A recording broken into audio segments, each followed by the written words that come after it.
Come and talk to me. I really wanna be here. Can I talk to you? Hey, what's going on, people? What is going on, people? How are we doing on this Friday afternoon, Christmas Eve? Merry Christmas to everybody in advance. This is your boy, the sixth man himself, KStylzz. And as you see on my stage left with the Randy Orton pose, it is the mad scientist, the killer of all the legends out there. Killer of legends. Hey, that sounds like a new. That sounds like a dope ass nickname. They already. I've been thinking about that. That killer means something. Hey, look, KOL. They were gonna call him KOL. Okay. Bad Mike Sports. Oh man, boy, how are we doing this evening? Shoot. But before we go ahead and get started, you already know what we do, Mike. The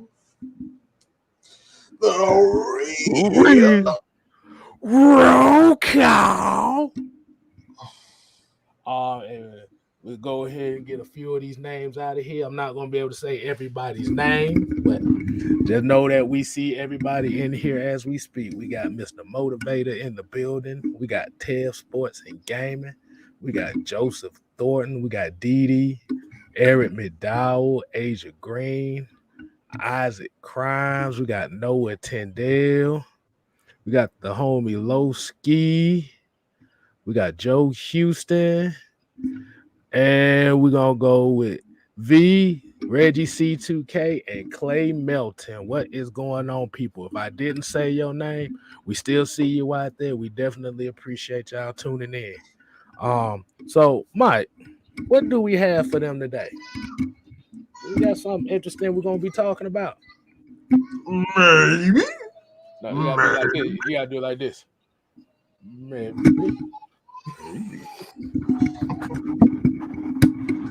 What you got for him? I asked the question not too long ago.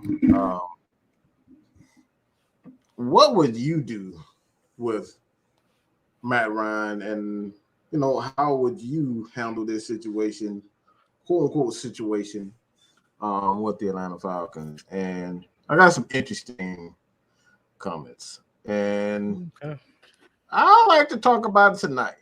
We're going to get to some other stuff, but this is really where I want to start.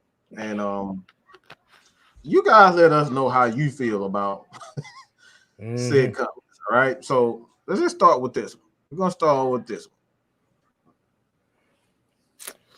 Robert Price said, I get rid of Matt Ryan ASAP. There won't be truly a change until we move Ryan. The Ryan era needs to be over, and we already in cap hell, whether we're paying him to play or move him.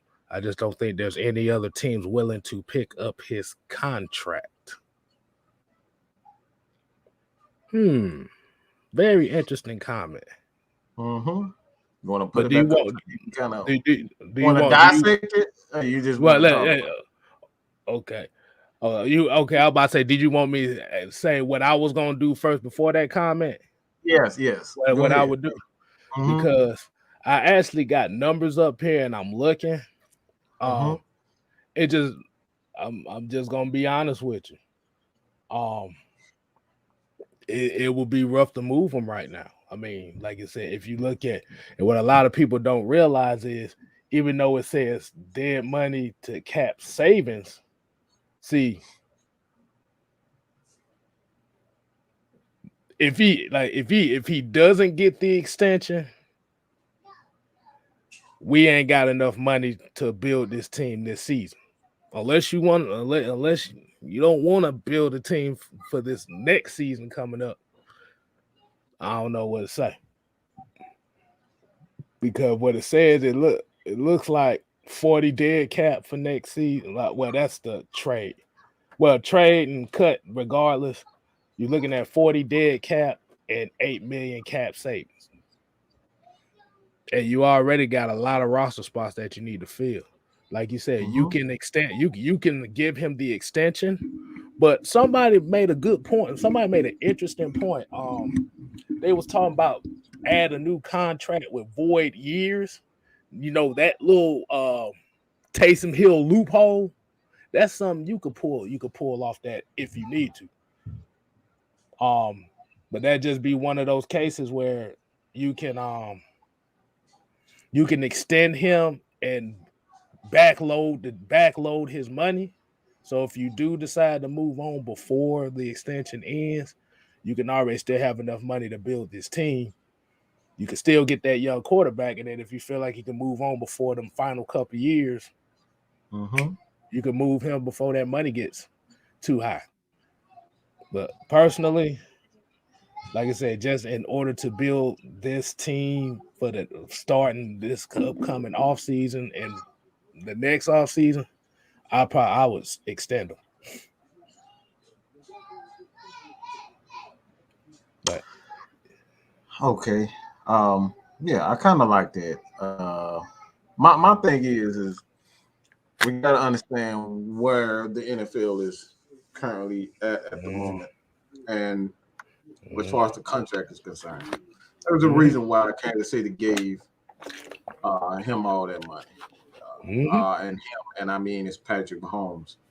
That's what you're going to see in a lot of contracts coming up. You're going to see a lot of option years where not only the team. Go ahead.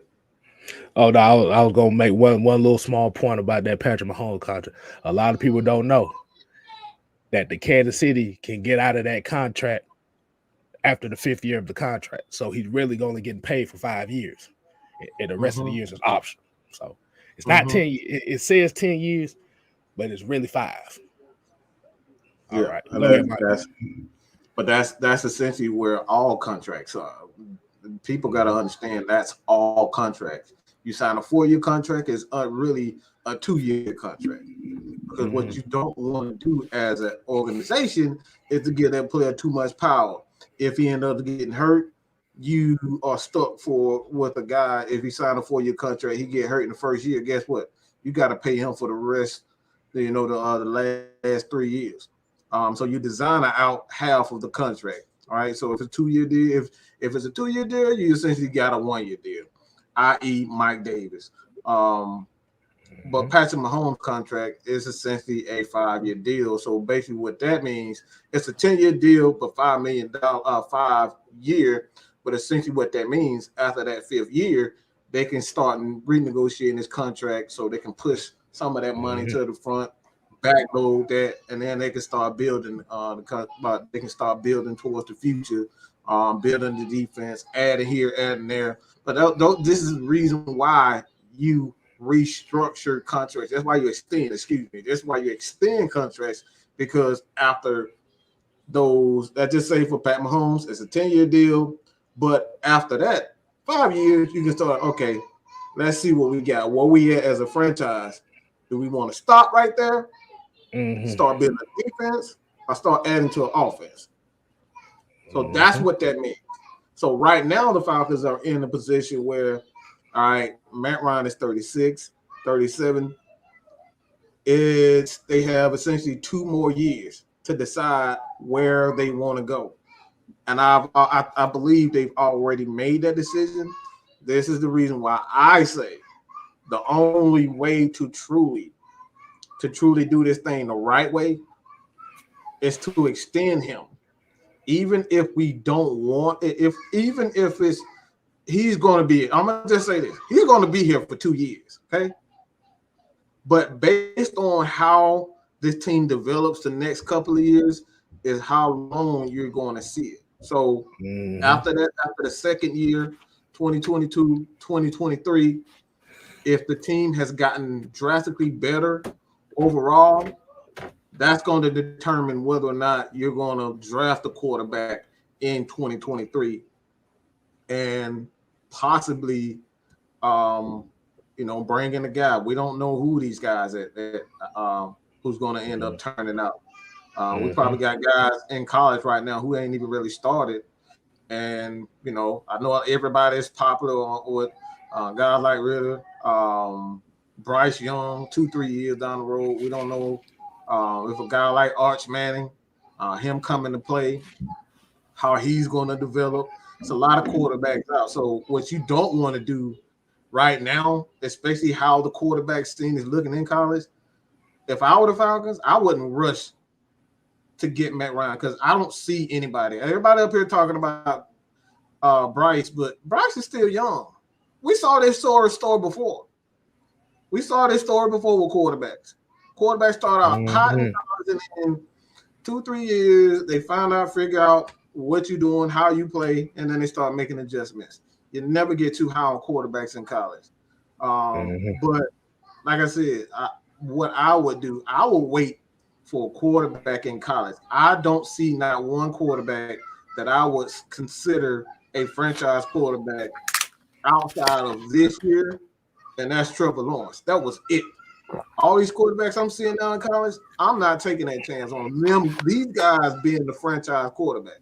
There's no way in hell I'm looking at Bryce Young right now and saying, all right, that guy's going to be my franchise. We've seen 1 year of a quarterback. If you see a quarterback, let's be honest, a franchise quarterback, not a quarterback that can be okay or above average or good, a franchise quarterback. Franchise quarterbacks are completely different from good quarterbacks. Excuse me. That makes sense. Like you said, at the end of the day, it's not even a guarantee regardless. And you don't want to be put in a situation to where now all of a sudden you got what you want, but now you got what you want and it's not producing, and now you go with the hey big head, the hey big head face. Like, really? This is what I wanted. But what we always say is when you say build a foundation is just think of Matt Ryan as the sacrificial lamb right now. Just think of him as the sacrificial lamb for the next guy. So what you want to do is by tailoring the weaknesses of what's going on in this offense now that Matt Ryan may have, or what most people may think, you build off that. Like I said, you get an offensive line that's suited to protect him. You get wide receivers that's suited to do that. So when the new quarterback comes in, you already got those damn pieces. That's the point right there. Bam. That's the point. Exactly right there. That's right there what I'm talking about. And that's what people fail to realize. Everybody's so damn worried about replacing the quarterback. Look, I'm gonna say this right now. Look, if you in your rookie year, you throwing 20 interceptions, you throwing 4 interceptions in one game, that's a problem. Okay? I don't give a damn how good you think this guy gonna be. If you're throwing 4 interceptions in your rookie year, that's a problem. I don't care how good you may think a guy is, whether it's Trevor Lawrence, Justin Fields, that's a problem. Exactly. You got to protect these guys. And like I said, it's a precursor for the future when your quarterback is doing that multiple times. Those are bad habits being formed. So that's why you got guys like Shanahan who's taking his time with his quarterback because he knows he's not ready. And he's just not throwing a guy out there because, I think we need to, liven up the fans, giving the fans something to cheer about. Justin Fields, does he have a live arm? Absolutely has a live arm. But what about the things up here? The eyes. The process of information. Yeah. Because, like I said, you can process information in college, but like I said, when you're in the pros, it's a whole different mindset. It's a whole different speed, a whole different concept, and a whole different mindset. And if you don't put a whole bunch of pieces around to make that transition easier, now you get put in a situation where now you see Justin Fields damn near getting hurt every week because he's always getting hit, or you see where he's throwing games where he's throwing for 140 yards on average. What is that? Like I said, you complain about our offense right now. Are y'all gonna have that same energy if you put a situation like that to where a quarterback is not letting that up that many yards? Because if you bitch about one guy and then have the complete opposite energy for another guy, then that makes you look like a hypocrite. Mm-hmm. So, and I keep seeing comments like, "We need to do it before it's too late." Excuse me? Is damn football ending or something? Is football like, if this is the last year we're gonna ever see football all together? no. I think what he's saying is before it's too late. I guess it said before he jumps off and joins another team. That's why I really think it means right there. Or he just like I'm somebody better explain that to me because I'm having a hard time trying. What the hell you mean it's too late? Mm-hmm. Quarterbacks don't grow on trees. I thought we knew that already. Right. I mean, he had one of the best young prospects that we've seen in quite a while in Trevor Lawrence, and this motherfucker still didn't want nothing to do with football. He left. He tried to get his ass out of there. So, what do you mean by it's too late?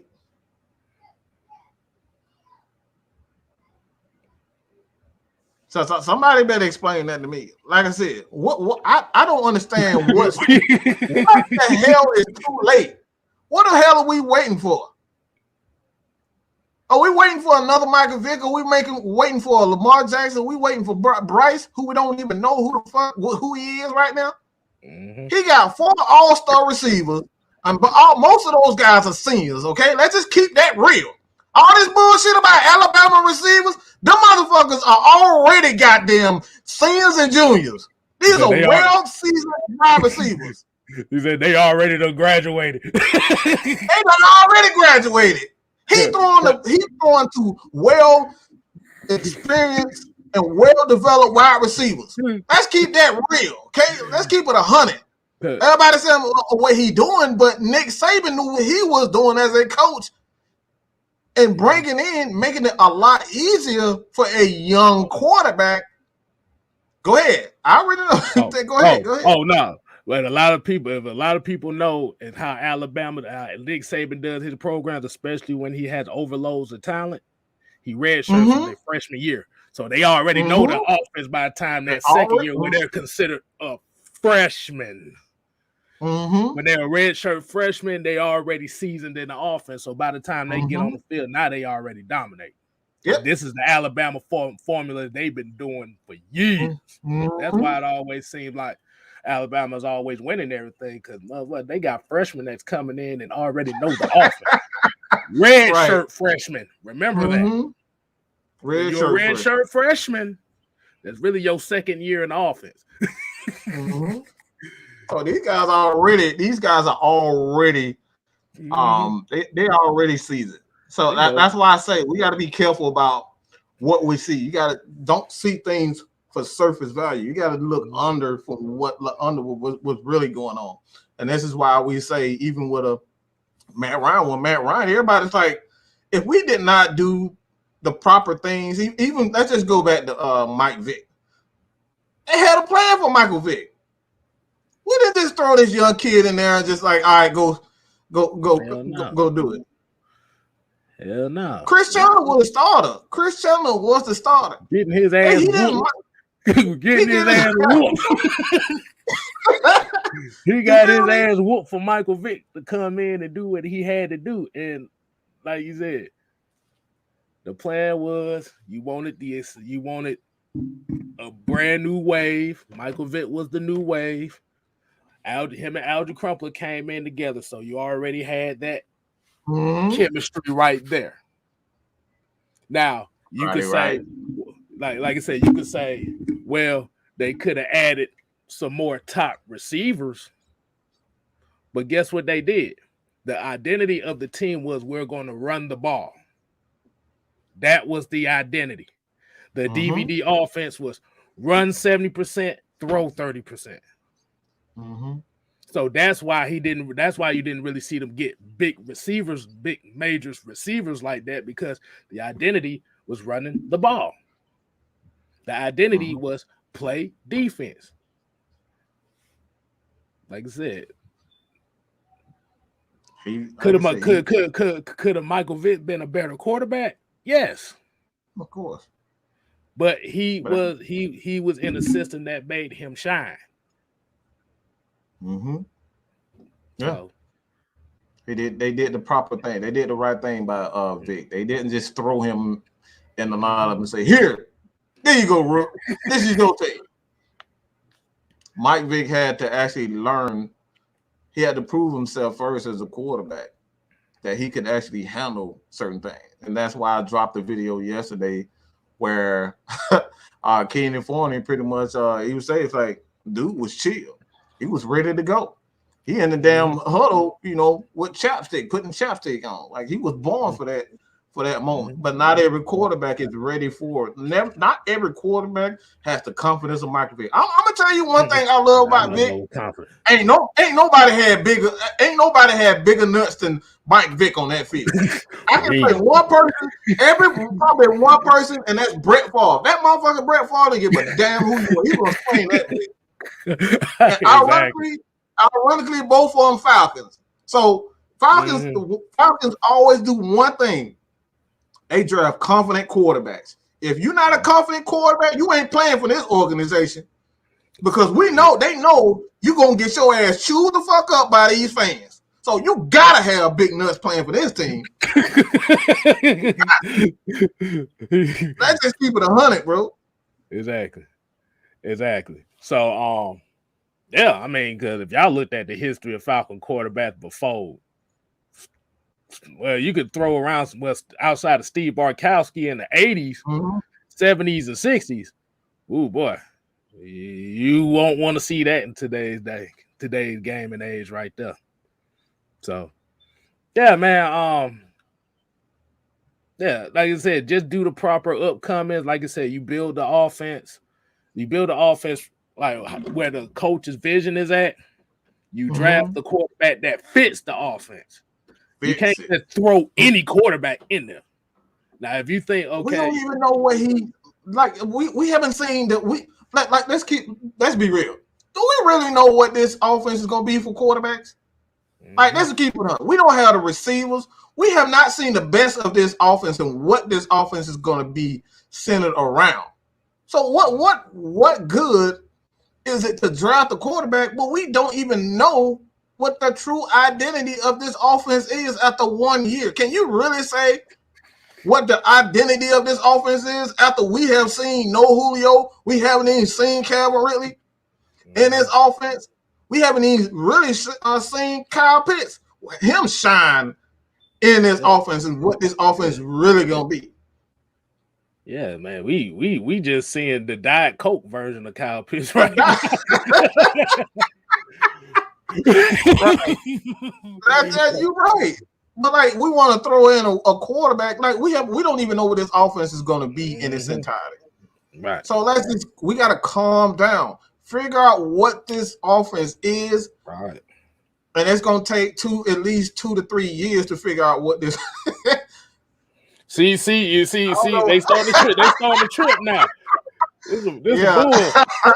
When I start trying to throw some facts in there, my camera won't go out. Doing that. But like we don't even know the true dynamic of what this offense can truly be.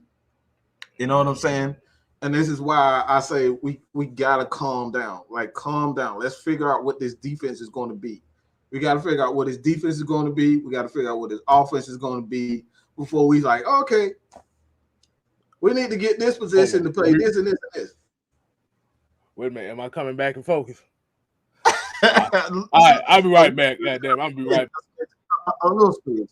But yeah, like we got to calm down and kind of figure out what this offense is going to be. Because like I said, the only thing that we do know about this team is that we can't run the ball consistently. We've had issues with the running game. The offensive line has been inconsistent. We don't know who the heck. Like, bro, we barely had wide receivers. So how after 1 year you can say, all right, this guy gonna fit our system? Motherfucker, we can't even score 30 points back to back. When is this team is scoring 30 points back to back? We up here talking about draft a quarterback. We don't even know what this offense is at the moment. Hey man, shit. Like I said, if we can't score 30 points right now, I'd rather have a defense that won't give up 20 points. Right. You know? But yeah, let's go ahead and go into that comment you was talking about. Okay, what Atlanta Nation here said, seems to me that they don't look at the history of quarterbacks in general. They only look at the ones who pan and think that's the same could happen if you draft a quarterback. That is completely correct. That's that's all I love. Well, what was the statistic that we heard? It was 120 quarterbacks that got drafted since 2000. 2000, yep, about 2000. 120 quarterbacks. Yeah. And about like 40% of them, and I think they said it was like about 43% of them was in the first 2 rounds. Mm-hmm. And out of that 43%, only really 10% of them panned out. Mm-hmm. That's a bad. So that's bad. So so yeah. So the main thing we say is we don't know. We don't know. So yeah, let's go ahead and get to this. Let's see. Robert Price said, "I get rid of Matt Ryan ASAP. There won't." Okay, let's break this down. I get rid of Matt Ryan ASAP. There won't be a true change until we move from Ryan. So basically, what Ed's saying is the 13-year gig is up. This is what he's saying. The 13-year gig. Mm-hmm. He said, "I'm just tired of looking at him right now. We already in cap hell when we're just paying him or play him to move on." He's right. I mean, he's cap hell. Like I said, the extension is only gonna push back the cap hell. Mm-hmm. But like I said, I would rather push it back to bring in pieces. And who knows? Maybe by extending him too, you can still get your quarterback. You don't damn know. You ain't even played that possibility. Mm-hmm. And not only that, you got guys who's currently under contract. Their contracts could expire and free up even more money. Mm-hmm. Such as a Debo, such as a Foyer. Right. Eric Harris and all those guys gonna be free agents. So like we gotta think like that. You know what I'm saying? We can't just say, all right, we need to get rid of this guy. Get rid of him now. Because what get rid of him now does is cause even more problems. Right. Because remember, he's under contract till 2023, and we only got 13 million in cap space. And that's just based on this year. The next year is going to go up to about 20. They're going to have about $28 million. So that's just based on this year, right? Right now, and that's I don't base the salary cap on this year. I base it on what we got next year. What we have next year is $28 million. Okay, right. If we extend Grady, if we extend Matt Ryan, possibly we could come up to somewhere between $40 million, somewhere in there. And again, we got guys that we can possibly cut, add a little here and there, but that's still the Falcons got to do. No, they got to make some. They got to make some decisions. You know what I'm saying? Like I said, this isn't just one thing you got to know about the quarterback position. They're the highest paid position in the league. Yep. All right. But what comes with that is that if you decide, let's just say if the Chiefs end up, let me see if I can pull those numbers. If they end up releasing Pat Mahomes, like, all right, I'm tired of Pat. Let's just say they just tired of Pat. And look at his contract and just said, you know, all right, I'm tired of you. I just want to move on. You getting on my nerve, blah, blah, blah. What would the ramifications for that be? And everybody got a damn everybody got a counting his money. I'm looking at all these dang Oh yeah. I mean, because the reality of it is the reason why a lot of people count the money is hold on, let's go ahead. Let's go ahead. What you got? What you got? Oh my God. $93 million. Hold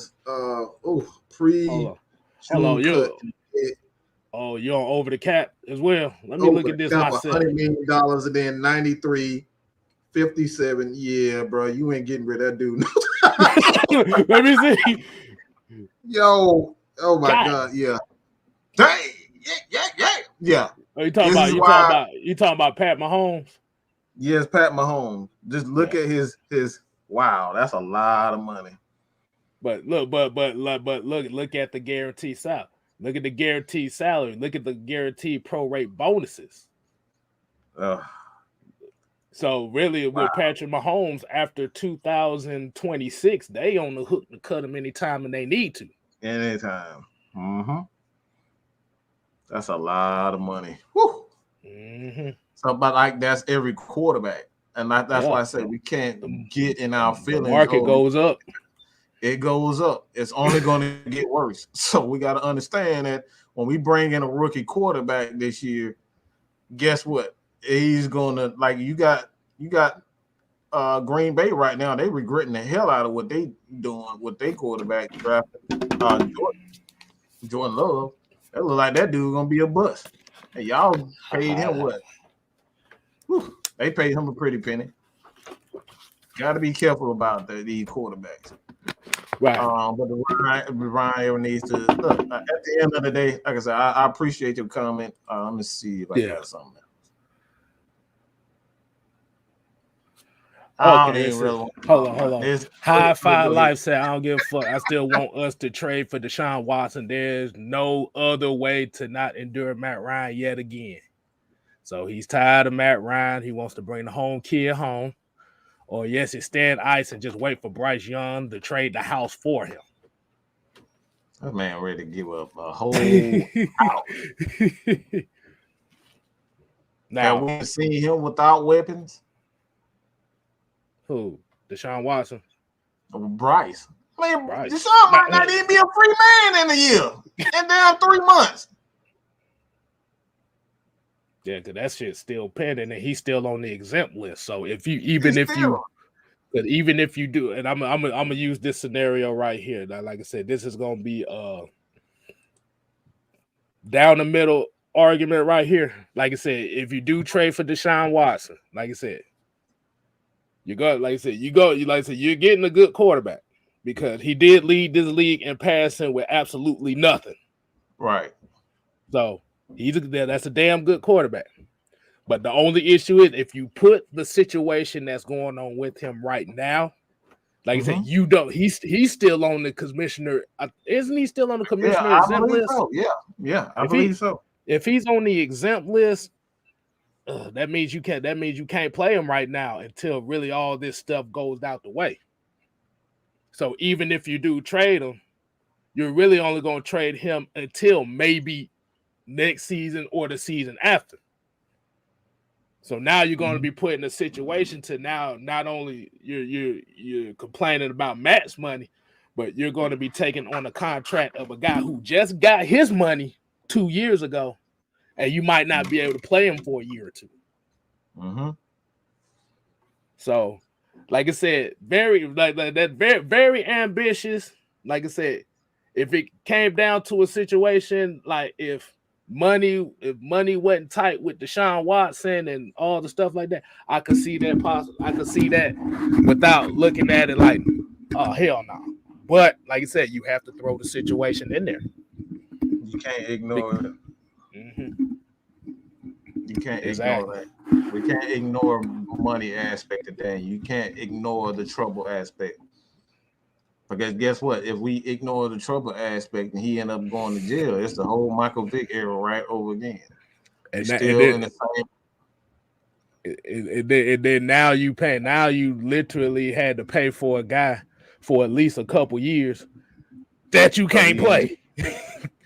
Because he in jail. People don't realize we were still on the hook for Mike Vick's contract. That contract don't go away.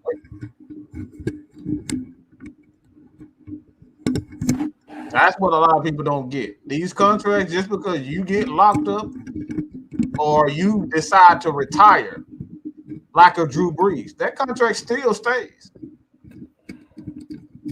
Okay, that money until his contract expires, you still somewhat responsible for that contract. Okay, we got to understand that. Just because a guy retires does not mean the organization is off the hook for their contract. Right. Exactly. So it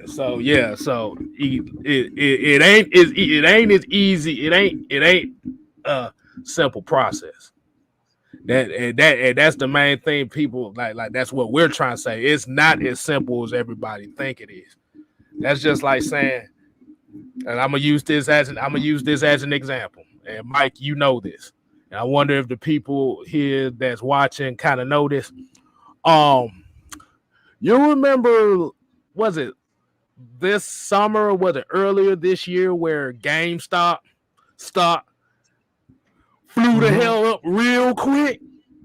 Because I remember it was like about, at the time, it was like $80-something a share. No, it was like $60-something a share. It was like $60, $70 because somebody tried to send me some crap and that. And that shit shot up to about $400-$500 in the like right before the summertime. Everybody jumped on there thinking, "Oh shit, it jumped up to $400. I'm finna put $400, $500, $600, $800 into it, man. I'm finna make some money." That stock went down to $100 in 2 days. 2 days later. Yeah. That's why I said, man. You said, you gotta look at the whole thing, not just one thing. You gotta look at the whole thing. It is not free to get rid of these quarterbacks. It's not just quarterbacks, players in general. Okay? It just doesn't magically go away because you want to be done with a player. And that's like it's not even Matt Ryan. Okay? Yeah. Hey, y'all, somebody put dude on mute. I ain't got time for that mess today. We're talking about you tripping, dog. Jonathan Taylor. Or you talking about the other guy? Oh, but yeah, that Jonathan Taylor crap. And please, Jonathan Taylor. Shit, you think Indianapolis? You? Hey, come like, why would you even say? Y'all motherfuckers be playing that damn. What's wrong with y'all? You think Indianapolis finna part with that now? Like, come on, like, what's wrong with you? Boy, you're going to have to give up first and second round picks to get his ass, and now you really can't build a goddamn team. like, what the fuck you want me to do? Beg him to go? What the fuck? Like, we need John today. We need, like, motherfucker. I need him too. That don't mean they gonna give him to us. Exactly. Like, we'll give you the whole city of Atlanta for him. Hey, come on, man. You can rename it Indianapolis, whatever you want to do. But John Tanner, you know what I'm saying? John Tanner. Exactly. So so by looking at so for a lot of people, hold on, let me see if I can bring it. So if you go to over the cap, if you look at Matt Ryan's base salary going into next year, he's going to be making $16 million as a base salary, in which none of it is guaranteed. You got to realize it. But most of his money, and Mike, I want you to explain the pro-rate bonus, because when you look at for next season with Matt Ryan, he has a $16.2 million base salary. He has a $24.9 pro-rate bonus, $7.5 million roster bonus. That's if he stays on the team right before training camp. Then he get the roster bonus. But none of his money, but his salary is not guaranteed though. So, what is Okay. the prorate bonus? So basically, the prorated bonus. I'm gonna just give y'all the definition of what it says. The prorate. This money is referred to as prorated because of the salary cap perspective. The total sum can be spread out over the life of the contract in equal installments up to a maximum of 5 years. So basically, what that means, based on his salary, they can negotiate to spread that money without over a certain period of time. So, for instance, if he is making $35 million and then 38 and then 42, you can negotiate a contract where it's equal throughout the life of the contract. So that's what prorated is. It changes every year. You can decide to change it. You can decide to go lower. You can decide to go higher. But it all just depends on what they agreed to. So again, it's salary cap will change each year. That's why it's prorated. Okay? It changes each year. So at the end of the day, on top of that too, you got escalators. You got performance bonuses, all these types of things. And some teams like Baltimore, not Baltimore, but the Patriots have been unanimous. But they've been they've done things like, all right, we know you about to get this bonus. I'm gonna sit you down and say you got an injury. You know what I'm saying? They'll sit down and say you got an injury, and they'll essentially put you on IR for a minor injury, not say they won't give you playing time. They'll start an issue, but the Patriots have been doing this for years. Right.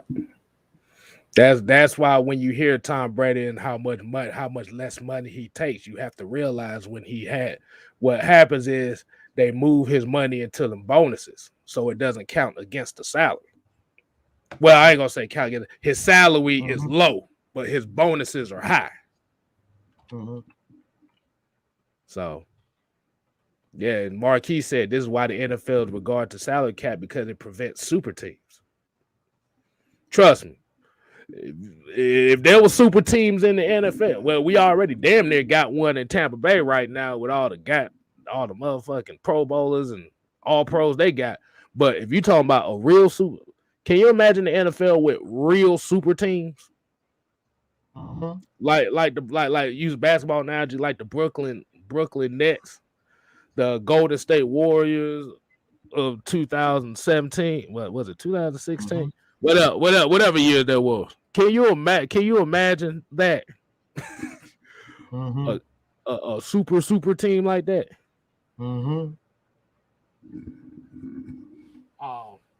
But yeah, man. I like that comment. Like I said, prevent super team. But that's because you got teams like San Francisco, the Dallas Cowboys. The Dallas Cowboys had a lot of money back in the day. And what they used to do is they would buy all the talent. They would go to your team, get guys like Claude Humphrey from the Falcons. They would take Claude Humphrey and offer him $4-5 million to come play with their team because the Falcons can't. Teams like the Falcons, the Saints, Miami and those teams, they couldn't pay that money. So that's what they would do. They would just offer players more money, and other teams couldn't compete. So that's why they came up with the salary cap. I forget what year it was, but they came up with the salary cap to prevent that. I know it was during the 80s, 70s and 80s, somewhere in there when they came up with the salary cap because Dallas Cowboys was really they had Jerry Jones worth a lot of money. I'll just say that Jerry Jones he's an oil man and he got a lot of money. So that's why they came up with that. San Francisco, another team. Pittsburgh, I want to say they're in the middle. They wasn't really they had money, but they wasn't out there spending money like that. But it was more so Dallas Cowboys. Yeah, nobody. Dallas, they were spending Dallas before even Jerry became the owner. They were still out there spending money like that. So that's the reason why they came up with the salary cap so everybody can compete. let's throw a scenario out here. All right, so we're gonna get rid of the salary cap. Let's get rid of the salary cap. Mm-hmm. Can you imagine if the Dallas Cowboys would have had on offense Aaron Rodgers, Devontae Adams, Keenan Allen, George Kittle, Jonathan Taylor, whatever other running back you want to throw in, and then on defense you got Jalen Ramsey, Aaron Donald, let's see. Well, whatever line, let me see. Aaron Donald, Grady Jarrett, TJ Watt, Nick Bosa. I mean, the Yankees, that's what the Yankees have been doing. Yeah. That's how they won in the 80s, 90s, and 2000s, because they was out there buying everybody's talent. I mean, Braves, they stole Baltimore Sheriff from us. Man, they gave him like $200 million, man. We couldn't afford it. Like, okay, really? You gonna pay him $200 million? Really? Yeah, we ain't competing with that. But that's the reason why they came up with the salary cap, because it just prevents super teams, and I think that's the best thing that ever happened to the NFL and just sports in general, because like even now baseball has I think they have like a revenue sharing for like teams and whatnot, because they got tired of Boston and LA Yankees. And even and the Yankees buying everything. Every year it's the same 3 teams, and because nobody else could afford they could afford them. It was like free. It's like baseball, basically free agency with the Yankees, the Red Sox, and the Dodgers. Everybody else like, can we at least get some scraps off the table, please? We tried. I mean, that's why the Braves had to like really dig into their farm system and build the farm system, because they couldn't compete with them. And that's how the Phillies are too. The Phillies was spending money like a motherfucker do. Yep. Oh yeah. Oh, I forgot about that. Yeah. So, but that's what we talk about as well. Like, even though if you do spend money on all that talent, that doesn't guarantee you gonna win at all. Because you see the Yankees, they've calmed down on that shit the last few years. Now they may spend on pitching. But as far as trying to get everybody's best players, they done calm down on it, because you have to really depend on that farm system. That's just like using NFL example. You got to depend on your scouts and the GM and coaches to bring in the right players to fit in the system. I'll use a whole bunch of sports analogies and shit. Hey, boy, that. Look, hey, I don't think you realize. look, let me tell y'all something about soccer. Soccer is all about chemistry. Oh, that's a whole nother. You could throw a whole lot of superstar players like they do over in Europe. That's fine and dandy. But you never underestimate those lower tier teams, because if they know each other's tendencies and know where they like to be and stuff like that, a team with good chemistry can beat a superstar team that don't know what the hell each other do.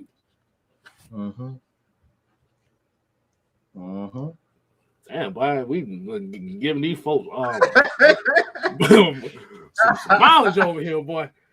Hey, man. Look, here goes the question. He said, would y'all like a soft cap and luxury tax situation like the NBA? No, because like you said, the Dallas Cowboys and the New England Patriots would be the only 2 teams to be getting votes. They be up here spending everybody. They be giving everybody money. Everybody in Atlanta, look, all the on edge Falcon fans will become Cowboys fans. Hell, they probably already Cowboy fans as it is now. I'm just saying. Right. I don't want no parts of that. I want no parts of that. Be honest with you, I think all sports need to kind of have that hard cap, to be honest with you. It forces you to build a team the proper way. It forces you to find talent. It forces you to fit players under the salary. You know what I'm saying? That's the easiest thing to sit up here and just, all right, I need this. I want to build a team. I'm gonna get this person. I'm gonna get Michael Jordan, Scottie Pippen, Shaq, Kobe, and John Stockton all on one team. Like that's the easiest thing you can do. That don't take no damn skill. Look. If you want the perfect example, look at the 1950s Boston Celtics. Yeah, come on, bro. Everybody on that damn team, damn Hall of Fame. Look, bro. If y'all don't realize about the 1950s Boston Celtics, and Mike said it, they had okay. As you know, a basketball team has 12 guys on the roster in the lineup. On that team, you had 10 of them that was Hall of Famers. And everybody else, and the only reason why the Celtics didn't win throughout the 50s was because the St. Louis Hawks won. Oh my goodness. Hell no. Yeah. Look. The Rams done gambled their future on this season alone. Mm-hmm. So if it doesn't work out, do they have enough capital to build on that team? Because they still got pay guys. Mm-hmm. So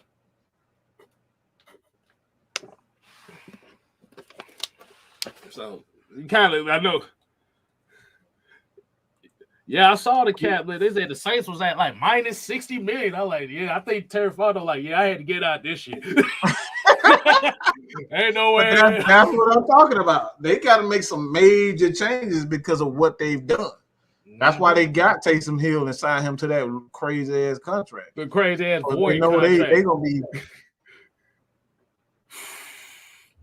Bro, I don't even know if that's legal. Bro, I can't even say that's a legal contract, bro. Hey! Can you imagine if this team would have had a cap situation like that? Mm-hmm. Think about that. You literally have to build a team with nothing but rookies. Nah, I'm good on that. I'm good on that one. Nah, bro. I've seen that. I'm having enough trouble with this. Exactly, because if you don't clear up that cap space, boy, they can lose draft picks for that shit. Mm-hmm. You lose draft picks if you in the net. Like if you I think if you in the red where you close to the medium, I think you good. But when you like way down there like that, yeah, good luck, Irene, with that shit. But I know we kind of got off the topic as far as the comment go. Where was that comment again? Who threw that shit? Mike, who threw that one up? We go back. We ain't even finished interpreting. Okay, here you go.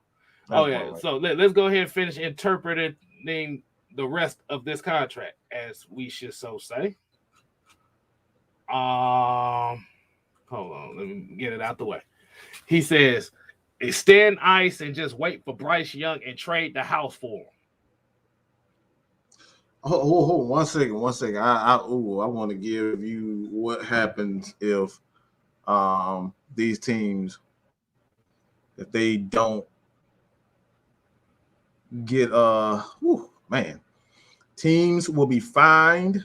All right, they didn't say can be. He said teams will be fined up to $5 million each for each violation. The franchise can also have contracts canceled and lose their draft picks.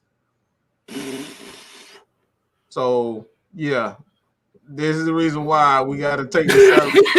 Look. We can really have some contracts canceled, okay? The NFL can take it out in their hands and say, nope, that contract don't count, that contract don't count, and that contract don't count. So they can literally cancel contracts. So let me put this example to you. Let's say if they decide to off Matt Ryan right now, this upcoming off season, they off him right now. They trade Dion, and they kind of end up in that minus 20 to 30 million. Hold on. Let's get back to his comment. So let's say, let's say if you hold on. This is how they're gonna be looking. This how all the other players are gonna be looking if they do that. They're gonna be like, all by myself.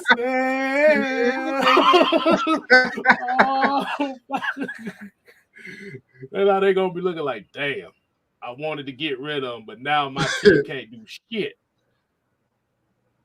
But yeah, let's go ahead and get back into it. So yes, hold on. So go ahead, Mike, keep talking. I'm finna look up something on Deshaun Watson. But yeah, like I said, they can decide what will happen is they will be forced. Right now, I think the Saints what happen if they can't get under it, they would have to cancel a tremendous amount of players' contract in order to get under it. So they will be forced to get under contract. So guys like Taysom Hill, Mike Thomas, Kamara, all those guys, if they can't get under it, their salary will have to be killed. So if it's $60 million, they would have to cut a number of people until they get under until they get under the salary cap. Right. Over the salary cap, my bad. They would have to get over the salary cap. So they would have to get that 60. They would have to cut $60 million worth of contract until they get. Or the league gonna cut it for them. Or they gonna cut it for them.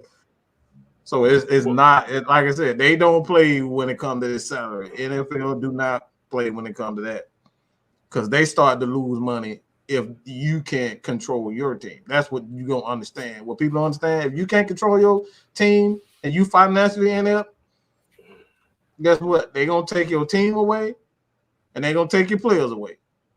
Mm-hmm. And I don't know if y'all want it. Look. And let me put this other. So if you do get that quarterback, you won't. Can you imagine if you pull some shit out and the Falcons end up in a salary cap hell like that? They end up taking that quarterback away from the Falcons. And now you ain't got no quarterback. I'll be hit. That'd be mad as hell, boy. Hey, you know what?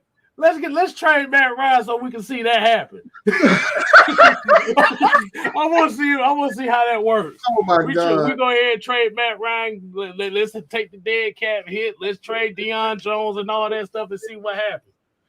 Boy. Yeah. Y'all be hurt. Y'all be hurt for real. And then looking at that card, and then also Bubba Gump here said like this: Houston wants 3 first rounds and 3 second rounds in the deal. Yeah. So for Deshaun Watson, you literally giving up good draft position for 2 straight seasons. That's about maybe 3. Maybe 3. Maybe 3. Depends on what you do. But the thing about it is, if you give up all that, if you give up all that and you get rid of Matt Ryan and you got the situation still going on to where he can't play, not only are you out of a quarterback, you can't draft a damn good quarterback if you wanted to. So you gotta look at everything. Like I said, the theme of the night is you gotta look at everything. Don't just look at what you want to see. Mm-hmm. This is why we try to have shows like these about the Matt Ryan stuff, because we want to see from what y'all see if y'all agree to get rid of him. Mm-hmm. But if you don't see the whole thing and think everybody else is wrong for wanting to extend him, but looking at the team in the bigger picture,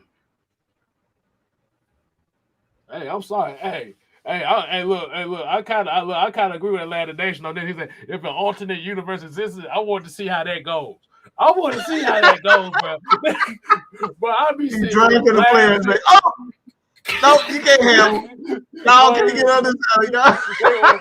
They're gonna have a new TV show called NFL Repo. Repo. Hey, look, I can see it right now. They draft Bryce Young. Like then Bryce Young had all of a sudden you see the NFL guys coming like, Nope. Nope. Thought you had one. Boy be looking like. Thought you had one. What happened? I thought he was coming. You're like, nope. You didn't hit the protocol, so we had to take this one away from you. I'll tell you what's going on.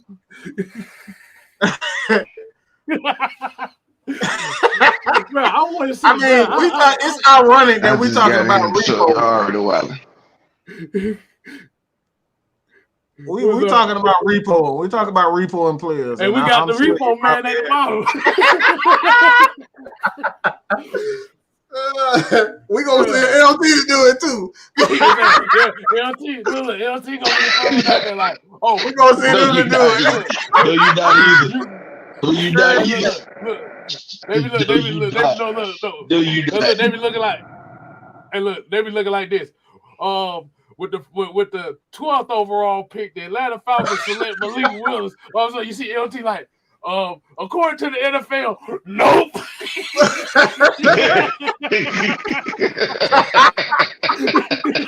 Oh boy, that'll be so now, oh my God. So look, now you out of a quarterback that you could have just had a bridge gap to, and now you be out of a new quarterback. Oh my God, boy! I want to see it, bro. I'm so serious. I want to see if that shit happens here, boy. I'll be sitting here laughing at man. I ain't even gonna lie. It'll hurt me because of being a Falcon fan, but that shit will be so damn funny. Oh, to see all those folks that thinking, oh yeah, we got the savior. Then all of a sudden, NFL said, no, they be looking like this. Well, according to our books, our salary cap books, you haven't paid the necessary stuff to get your salary cap down. So we're gonna take that guy away from you, and he's just gonna be a free agent.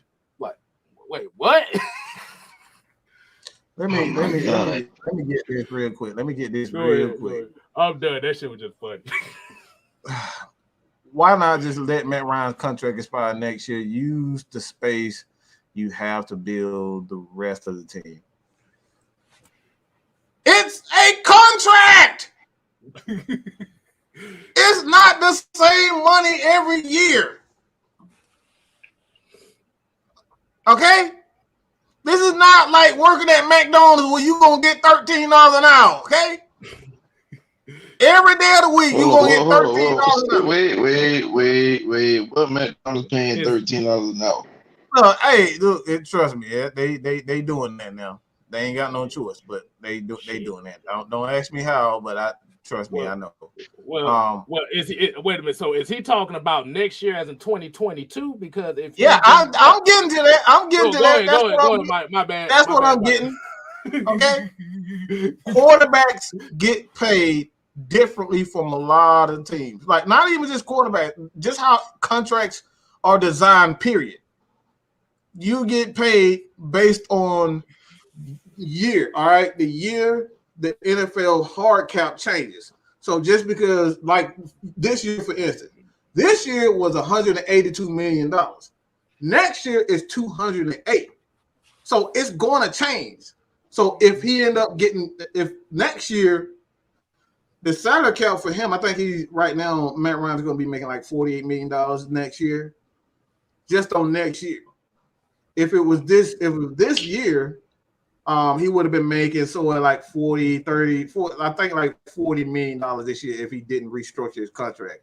So this year it's up to $48 million. All right. I think every year the salary cap changes. Every year the salary cap goes up. Okay. It's been going up ever since the mid 2000s. It's been going up every year in the NFL since it existed. The salary cap has been going up. So it's not going to be the same thing. And this is what contracts. The only reason it dropped this year is because of the pandemic. I was just saying the only reason why it dropped this year because of the simple fact that COVID hit. Mm-hmm. And then, so like I said, I understand what you guys like. Oh, why don't we just let his contract expire? It's because the contract actually gets more expensive as it goes on. That's every NFL contract. Every NFL contract that's loaded in the back end. Mm-hmm. This is why So this is why when Julio went through that initial contract dispute, you have to remember when he had got paid first, his contract was front loaded. So by 2016, he had pretty much got most of his money. So when it came to those last few years, he wasn't making much. So when you look at that, so if you look at Matt Ryan and how much he's making, okay, yes, his cap is 48 and 43 in 2023. But if he hadn't took those restructures, his cap will be around about 28 to 30 million.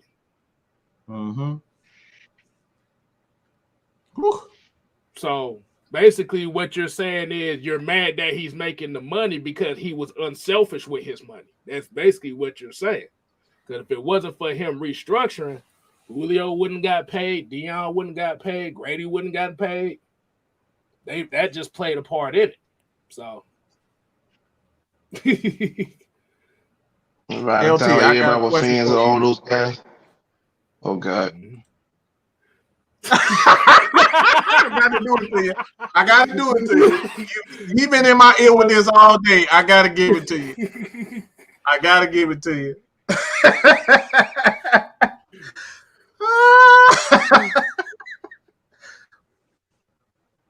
He's just gonna hop off.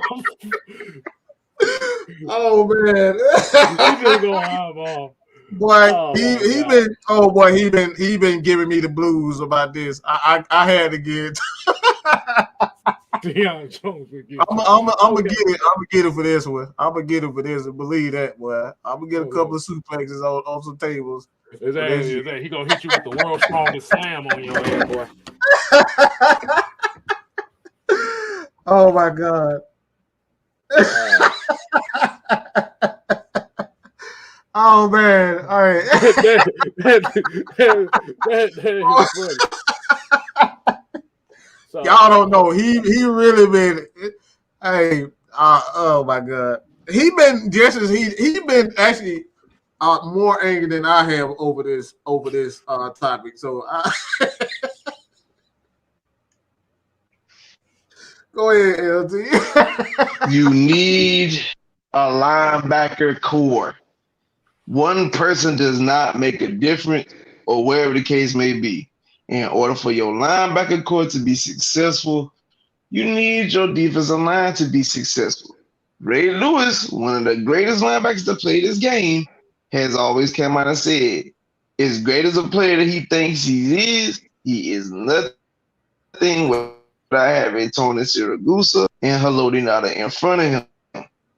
It's the same thing with the Falcons. To be honest, we really could have like the best linebacker core in the league with the athleticism of a Foye Oluokun and Deion Jones. But the fact that our front cannot do their job, that means our secondary guys, our guys that's in the linebacker core, they cannot do their job. I don't understand why people feel like Deion he's having a bad year. He's no longer good. He need to get checked. Deion is literally like in his mid-20s. Why would you do that? And he just got paid a couple years ago. Why would you do that? Why would you like trade away this dude and have him on dead cap and let him end up going to a team that can utilize his athleticism and he's becoming successful, and now you're paying him top dollar for him not to be on the roster? That doesn't make sense. It does not make sense. So if you trade Deion, and I'm here to tell you, Dean. Go ahead. I was just gonna say, Dean P's love guys like him. Like he love having athletic linebackers, and Foye and Deion is the cream of the crop. There's not linebackers like those two. So if you get a D line that can do their job, you will see the best of their abilities once you have that. But until you get a true one tech that play in a definite 3-4 defense or whatnot, you're not going to see these guys perform at the best of their abilities because we don't have the front to do it with. You clearly see that. And the crazy thing about it is I'm seeing people seeing the stat now, oh, Foye Oluokun, he's tied for first in tackles in the league. That's fine. That's fantastic so many turns, but y'all literally are dragging Dion for the game last week, in which, in case in point, y'all don't even realize it wasn't even Dion that was doing bad. It was targeting Foye. Every play they targeted Foye. When you look at, I forgot the first or the second drive for the 49ers in the second half of last week's game, you literally see every play got ran in the hole that Foye was supposed to be filling. They game plan for him. When he got blocked off, they ran right through his gap. It was nothing. They literally, then when they motioned to take Dion out the play so they could run where Foye supposed to be running to, and Dion had to overcompensate. Oh Lord. This man might really do this on purpose. Because I pointed it out to everybody, and this is why I say you guys have to join us on our spaces on Twitter during game day. You will know this stuff. You will see it for yourself because we will point it out. It was several points during the game where the camera went directly at Foye, and they did not stop looking at Foye. Okay? If you guys got YouTube live TV, you can go back, watch the replay, and you can see that they were targeting Foye. And what you guys saw was Dion having to overcompensate because he was being taken out of the play. You got to remember, Dion is the weak side linebacker. He's not the middle linebacker anymore. He's the weak side linebacker. So you're not going to see him in the same positions that you saw him before. You're going to see him rush the passer. You're going to see him cover slot receivers. You're going to see him cover backs, tight ends out of. This is what he does now. He's a cover guy. The weak side linebacker is essentially a blitzer and a cover guy. He's not a tackler. You're going to see him make a ton of tackles. That's why you see Foye making all the tackles now, because he's not the middle linebacker anymore. So this is the reason why Go ahead. I'm just gonna say, which makes sense because of the size difference. Like Foye's size gives him an advantage. Like, to me, I feel like Foye is somewhat built like a Ray Lewis linebacker. I'm not saying he's greater than that man, but he's built like him, and it helps the cause.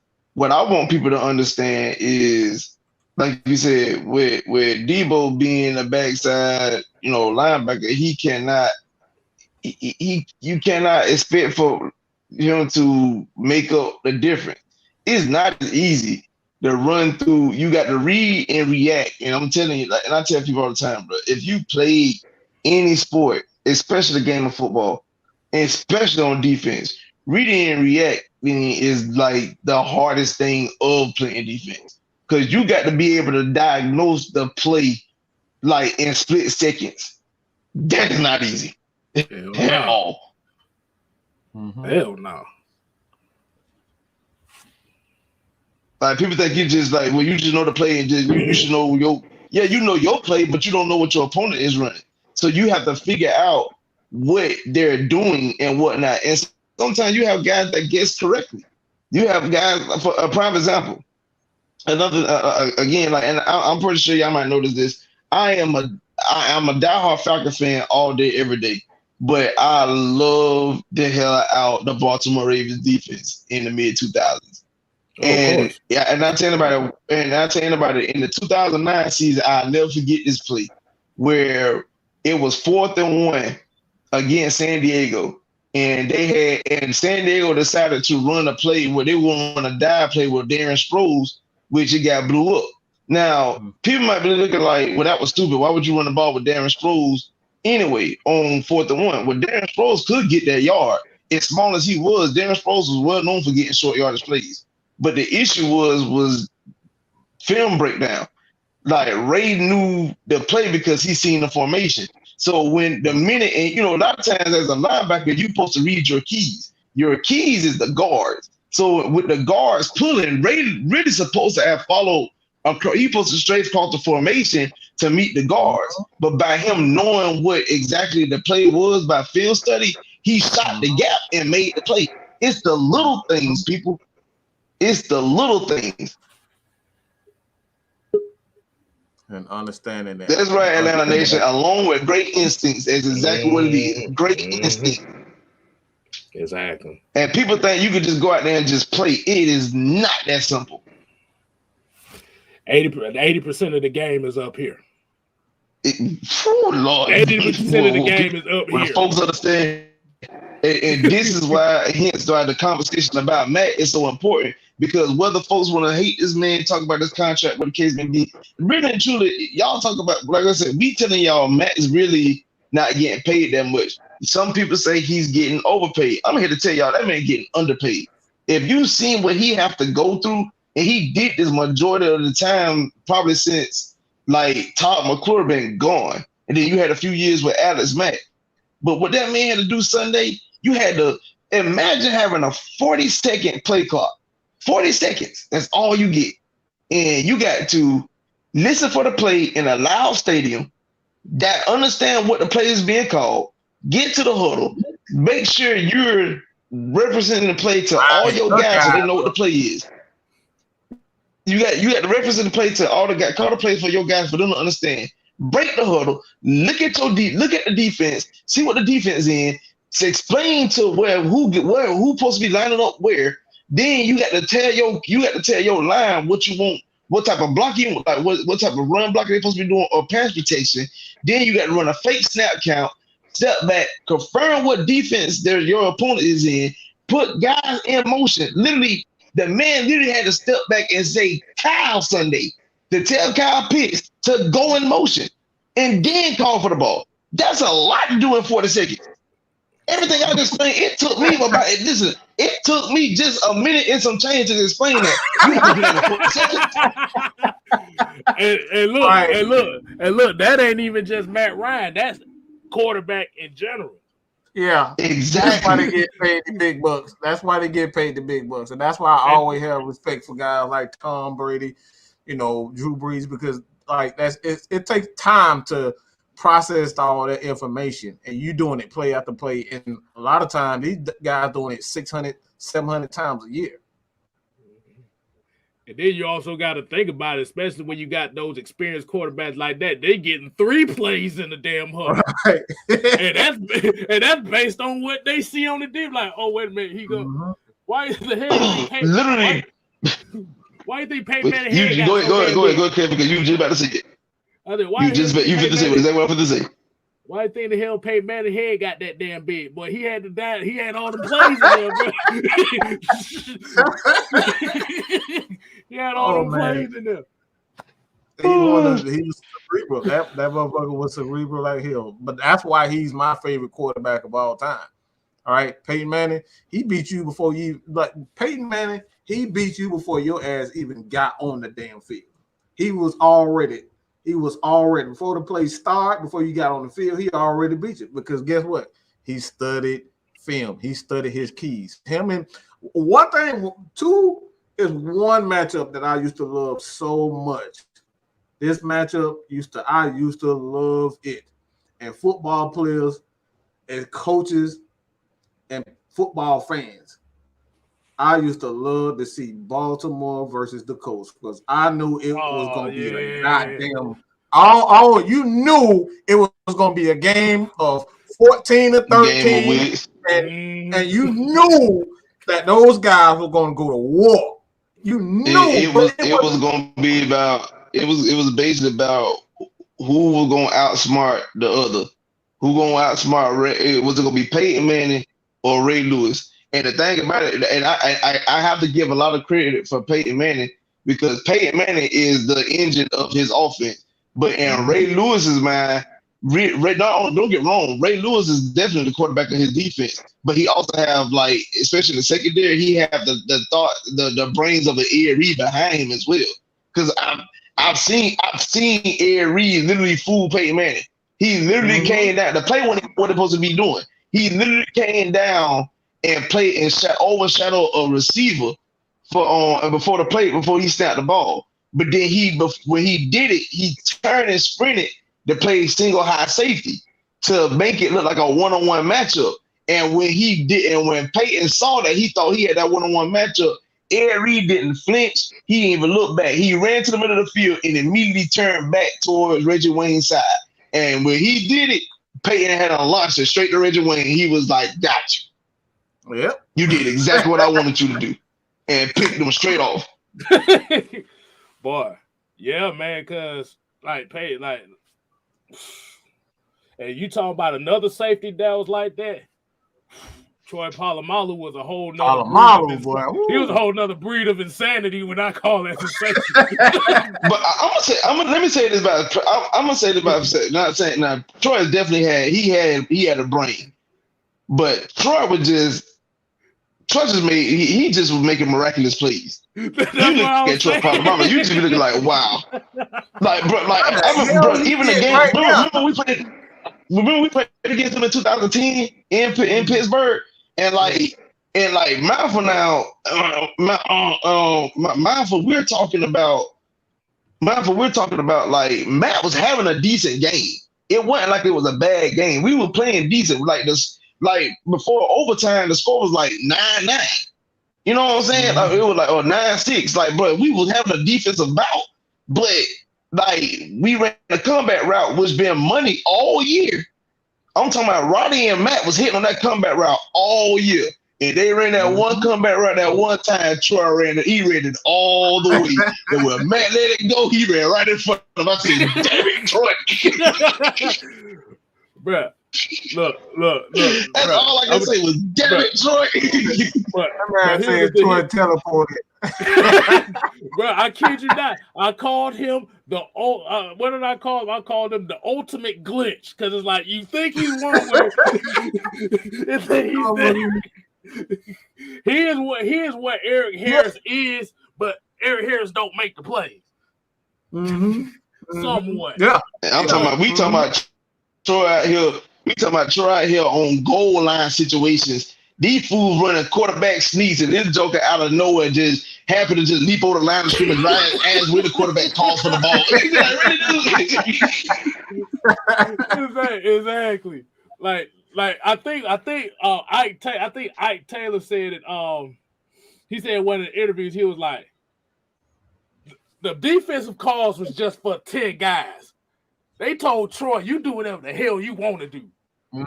Basically. Even was it the playoff game? The playoff game against the Ravens, where not the AFC Championship game, but the game I think it was like a matchup in 2010 where he came to the line of scrimmage and then Joe called for the ball and took a 3-step drop and he had the guy, but like Polamalu just being who he is came off the edge and stripped the ball out of his hand. Like that was the turning point of the game.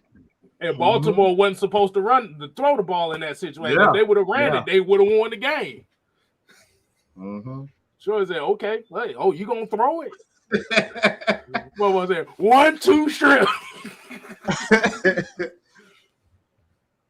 But Tony Wright here said that's how Joe Montana was. So cerebral on the field with his different reads and how he would hit different receivers, whether it's first, second, third, fourth, or fifth read. And in order for you to get to that fourth and fifth read, your offensive line got to hold. So, hey, man. It's levels to this game. It is levels to this. Because, so how do you feel about this comment? He said, Matt has demonstrated mastery of his craft in regards to playing quarterback. Despite all that, he physically abused his defense and verbally abused by the fan base. I can agree, but here's what I can say. As far as saying physically abused by defenses, trust and believe, if you get a game where Matt get a tad bit of protection, I done seen that man carve up some of the best of them. I mean, you got to look at it. I watched my quarterback go toe-to-toe with a legendary defense in Baltimore in their prime and still beat them. Before the game even started, Ray was already praising Matt Ryan because he knew he was in for it. Yeah, hey, just go back and do the research. He'll tell you yourself. That dude is, like I said, that Matt Ryan legend. I mean, You said who tell you what? Ray Lewis. Oh yeah. you Oh, can he give had Matt. great compliments from Matt after that game.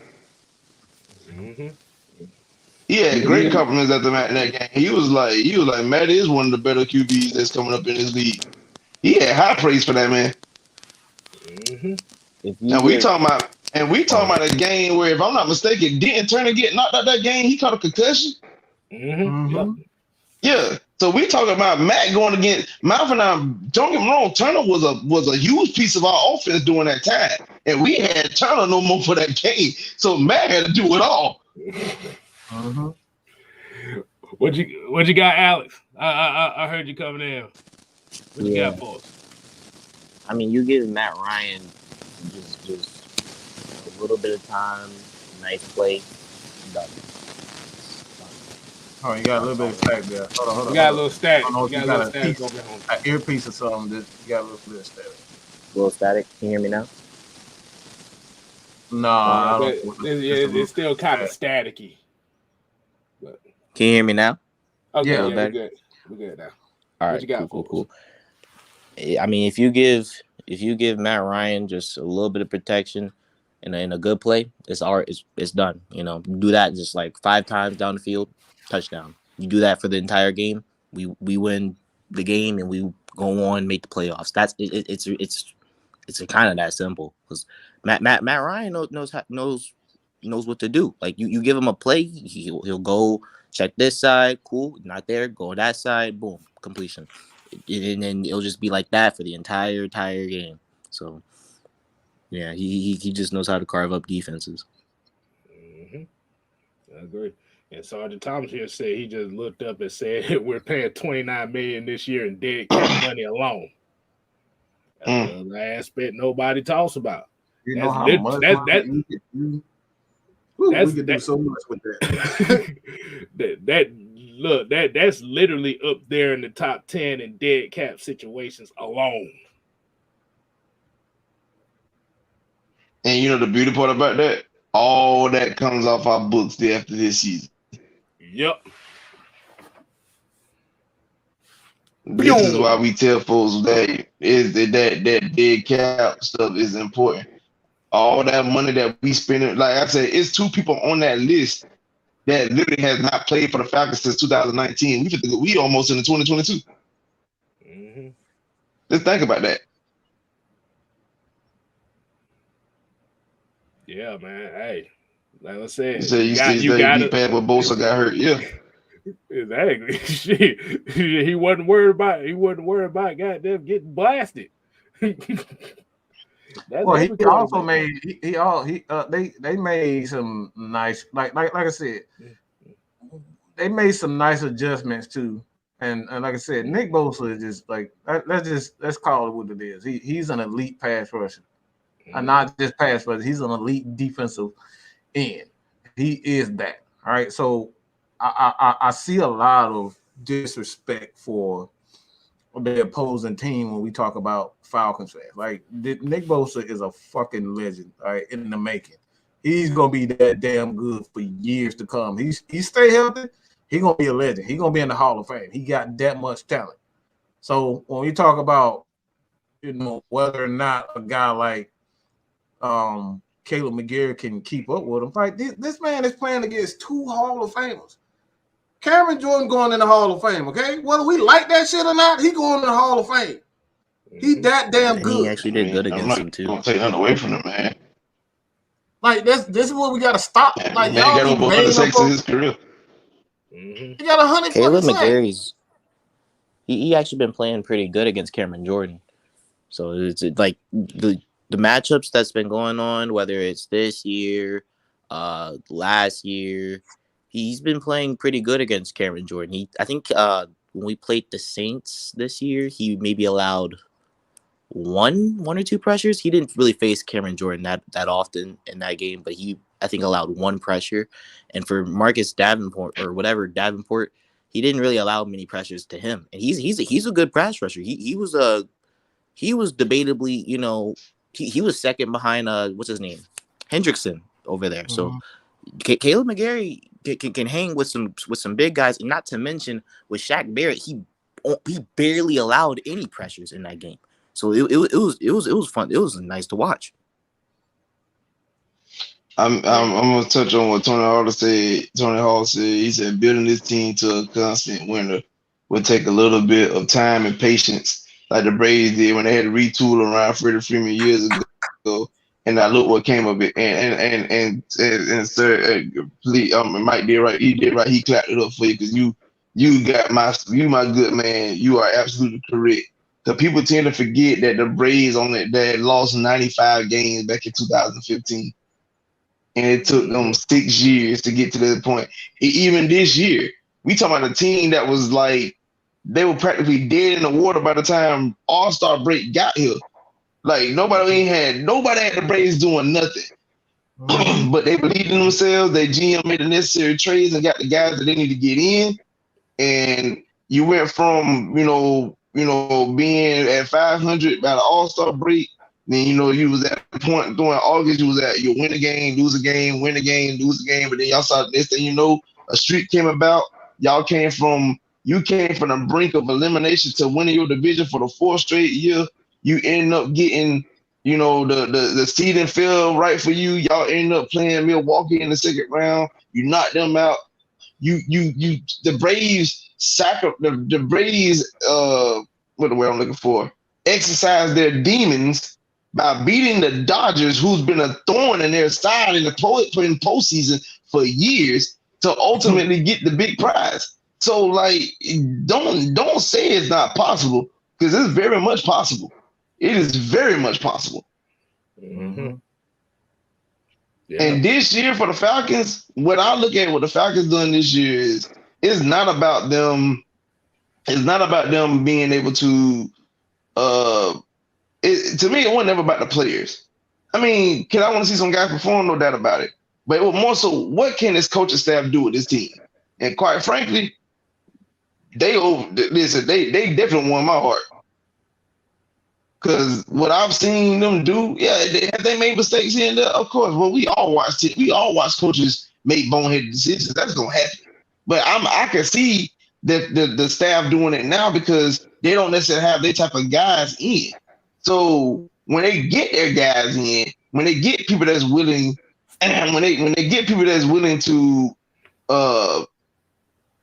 not be in a straitjacket and come play every week, and you're willing to have guys that want.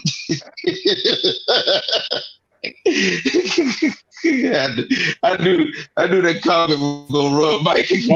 Hold on. Anything's possible. Hey, wait a minute, that ain't funny. Because when he said that was against my Lakers, I don't want to talk about that. That shit made me laugh. I ain't even gonna lie, bro. But yeah, go ahead. But with everything that's been going on, and like I said, you got one guy that that wanted out, and now you see him on Thursday Night Football having 1 catch for 7 yards. But you played 4 quarters. And then, you got another guy that's, in the mental health institute right now. So, they got that going on. But, I mean, with all that stuff going on, your third wide receiver is not your definite number 1. And don't get me wrong, I'm going to give Gage credit where credit is due. Gage has definitely stepped up the last 3 weeks. I got to give him credit.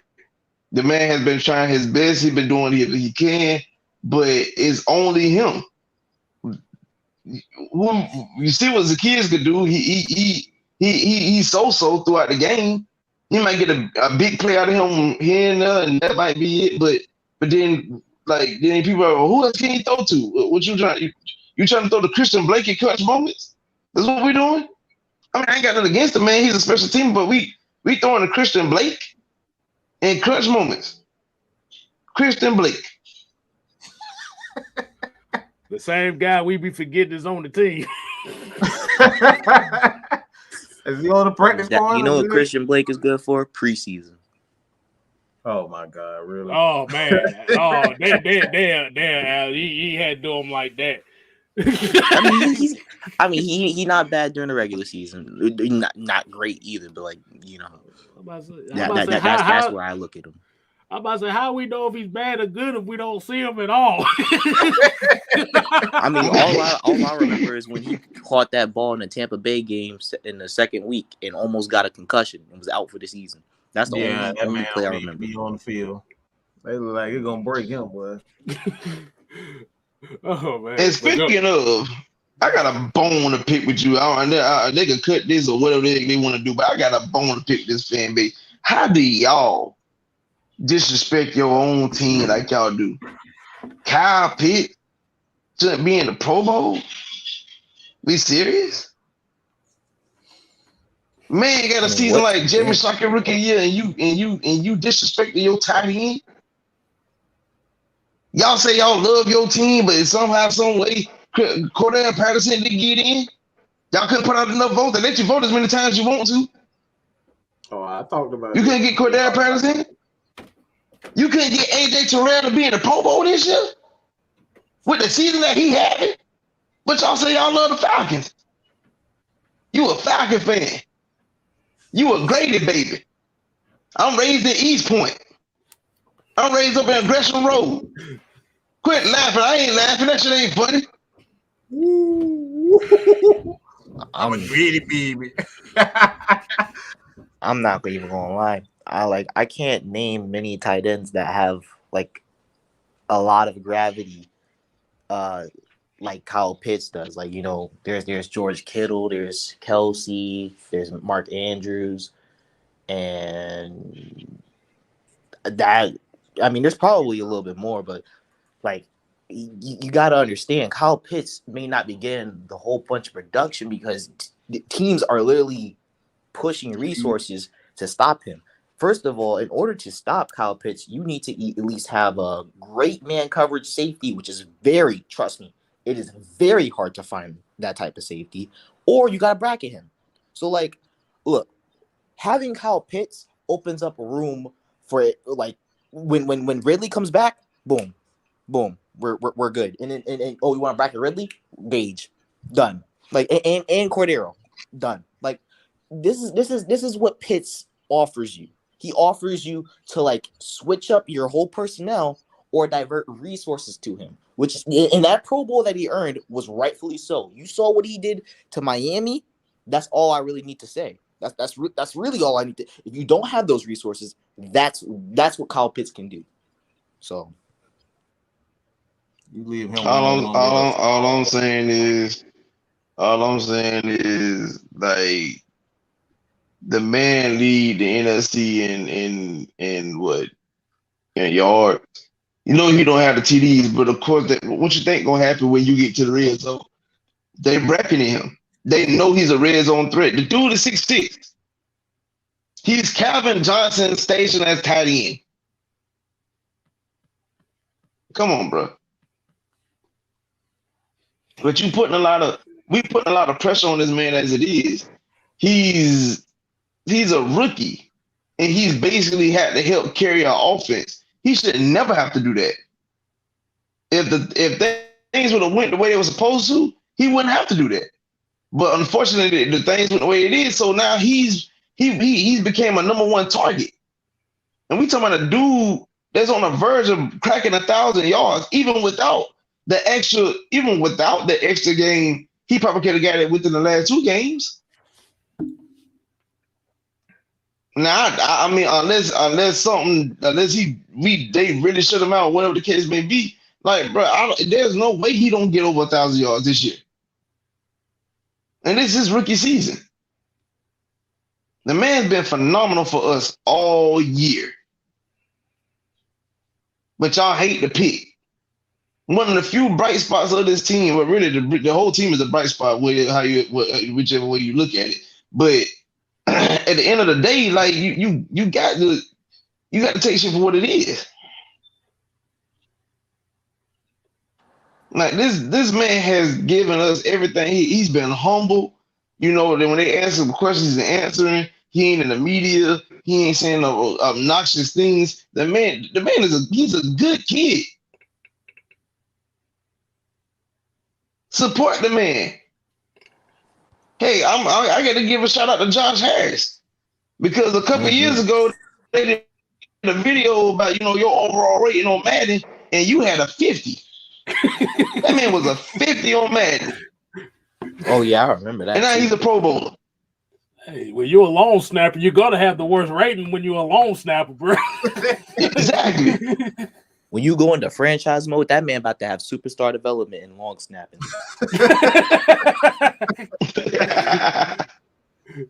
Lord, but he one of the best long snappers in the league.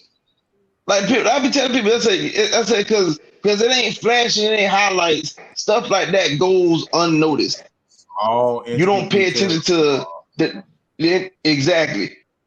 Because the only thing you worry about, well, that's supposed to happen. But you don't understand, like, having a good long snapper is hard to come by. Same reason why people think, I don't trip when I see Cool Mr. Kick, because in most cases, he make them all. So what, he might miss one or two. He missed one. I'm watching people got to go out there and sign kickers like Nick Folk and Doink the Clown Cody Parkey. Cody! I'm gonna say this, and yeah, people gonna think I'm a homer for even saying this, but I don't give a shit. You can't tell me that Kyle Pitts isn't the rookie of the year because he don't have anything to feed off of. He didn't got nothing to feed off. He don't have a number one. He don't have a number two around him to take coverage away from him. Micah Parsons has all that on his defense. You got a guy in the corner who leading the league in interceptions right now. That's an added piece. He got guys like Calvin and a good Randy Gregory and all those guys to feed off of. Kyle Pitts ain't got none of that. Who Kyle Pitts got? DeMarcus Lawrence. Marcus Lawrence, you got. Oh yeah, Lawrence came back too. Mm-hmm. Yeah. So like he has nothing to feed off. You can't tell me he's not rookie of the year because he doesn't have anyone to feed off of. He's literally the source of the offense. If he doesn't have a big day, more than likely we're not gonna score more than 20 points. That's just the facts. If he doesn't have a good day, the Falcons are not scoring more than 20 points. So he has to. You cannot tell me that this man, like I said, he's having a good year, but he has pieces around him, so he is not the center of attention. You can't just solely, all right, we're just going to look at Michael Parsons. You can't do that because you got guys around him that you got to focus on. But, hey. Say what you want to say. And I'm going to be honest, part of me is not surprised that A.J. Terrell didn't make the Pro Bowl because A.J. Terrell plays a style of coverage that when you first see, you're going to be like, oh, I mean, he did what he's supposed to. Cool. But from a technique standpoint, that stuff is really, really, really, really hard to do. Like, I'm not gonna lie. In my personal opinion, I feel like we have two Pro Bowlers in the secondary. That's just my personal opinion. But when you look across this defense, the other one, Isaiah Oliver. But that's just me. Before he got injured, but that's just me. But like when you look across the secondary, you see Fabian Moreau trying his best to replicate what's going on the other side, which is very hard. You got Darren Hall trying his best. You got Avery Williamson trying his best, Eric Harris trying his best, Jalen Hawkins trying his best. You look at the other side of the league, you got what's his name? Patrick Peterson trying his best. You got Chidobe Awuzie trying his best. Even Trayvon Diggs, from a technical standpoint, I don't think he's better than AJ Terrell. Hot take. This dude literally goes on off of instinct. That's how he gets his interceptions, not necessarily off of technique. But that's just me. Like you had to preach, boy. Preach. Hey, put hot fire. Hot fire. Let me be a little. Let me be up a little bit on that though. I don't that ain't, you said it was a hot take. That ain't a hot take. That shit cold as hell. Because any football fan know AJ Terrell is better than Trayvon Diggs. Well, Anybody know that? Hey, look, you better ask the Falcon fans that voted for Trayvon Diggs. But those same Falcon fans think drafting a mobile quarterback going to save the franchise, and and letting your quarterback get paid $65 million get him off the book. They're gonna mean something. So no, it ain't. Yep. It ain't nowhere near the same. Boy, but for somebody that get a lot of interceptions, boy, them double moves be killing his ass though. Exactly. Them double moves kill him, boy. Cause like think about it like this. You can understand the 10 interceptions, but if you as a corner itself is giving up almost 1,000 yards by yourself. Okay? Yourself. By you. Okay? And AJ Terrell one of the lowest, ain't it? If not the lowest, because he haven't even given up over 500 yards this year. Yeah, I think he's only giving up like 350 yards total. Exactly. And AJ Terrell doesn't even get targeted. That's like he doesn't get targeted. Like that. I don't really even know what to say. Do I need to say any more? Like Stephon Gilmore doesn't get targeted. Jalen Ramsey doesn't get targeted. Jair Alexander doesn't get targeted. Do I really need to start like listing the people that don't get targeted? Like, I have to do it. We got to do. We might have to put this one on tape right here so we can list them. Yeah, we'll put in a few years. In a few years, Isaiah Oliver won't get targeted. Like, look. If y'all think we need a corner, I don't even know what to tell you. I really don't. Like, Fabian Moreau was on his way, by the way. We drafted 2 rookie corners who are learning from both AJ Terrell, Io, Fabian, and we got the dude that John Hoke, who was with Charles Tillman. I think he was a DB coach with Charles Tillman. Yeah. Do I really need to say any more? Like I'm like we're good. We're good there. Like we're fine. We're chilling. What we really could use is an edge. We could use one of those. I mean, Ogundeji is on fire. I'm not gonna lie. He's doing pretty good. But like, we could use one more. You can use one more instead of what? What about Kung Fu Panda on the other side? He ain't working anymore.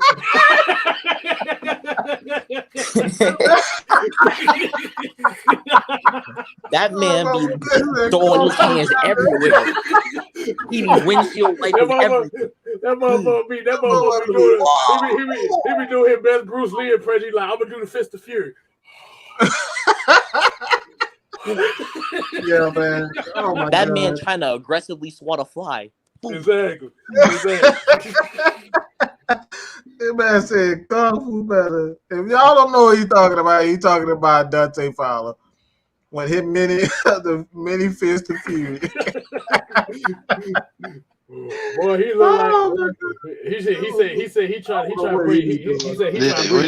You talking about when Dante be pass rushing? Yeah, when he be playing that bad hit on, like, I don't know what he be doing, but I see it all the time. Every time I see that man press rush, first thing I say, in right foot stop, in left foot stop. Now cha-cha with your right, and cha-cha with the left, then turn to the right, and move to the left. Back it up. Shit. Knowing his ass, he probably be off rhythm.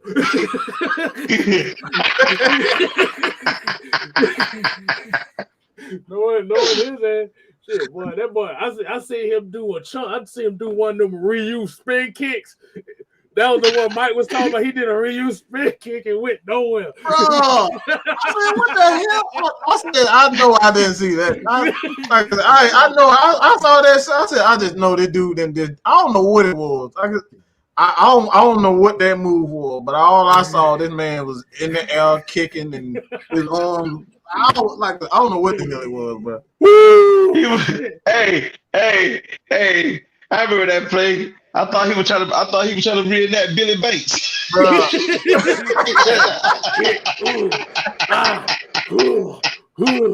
going to kick. Boy, dude, if y'all played Mortal Kombat, bro, I know everybody played Mortal Kombat. This dude held low kick for 5 seconds during the pass rush and ended up doing a bicycle kick. Oh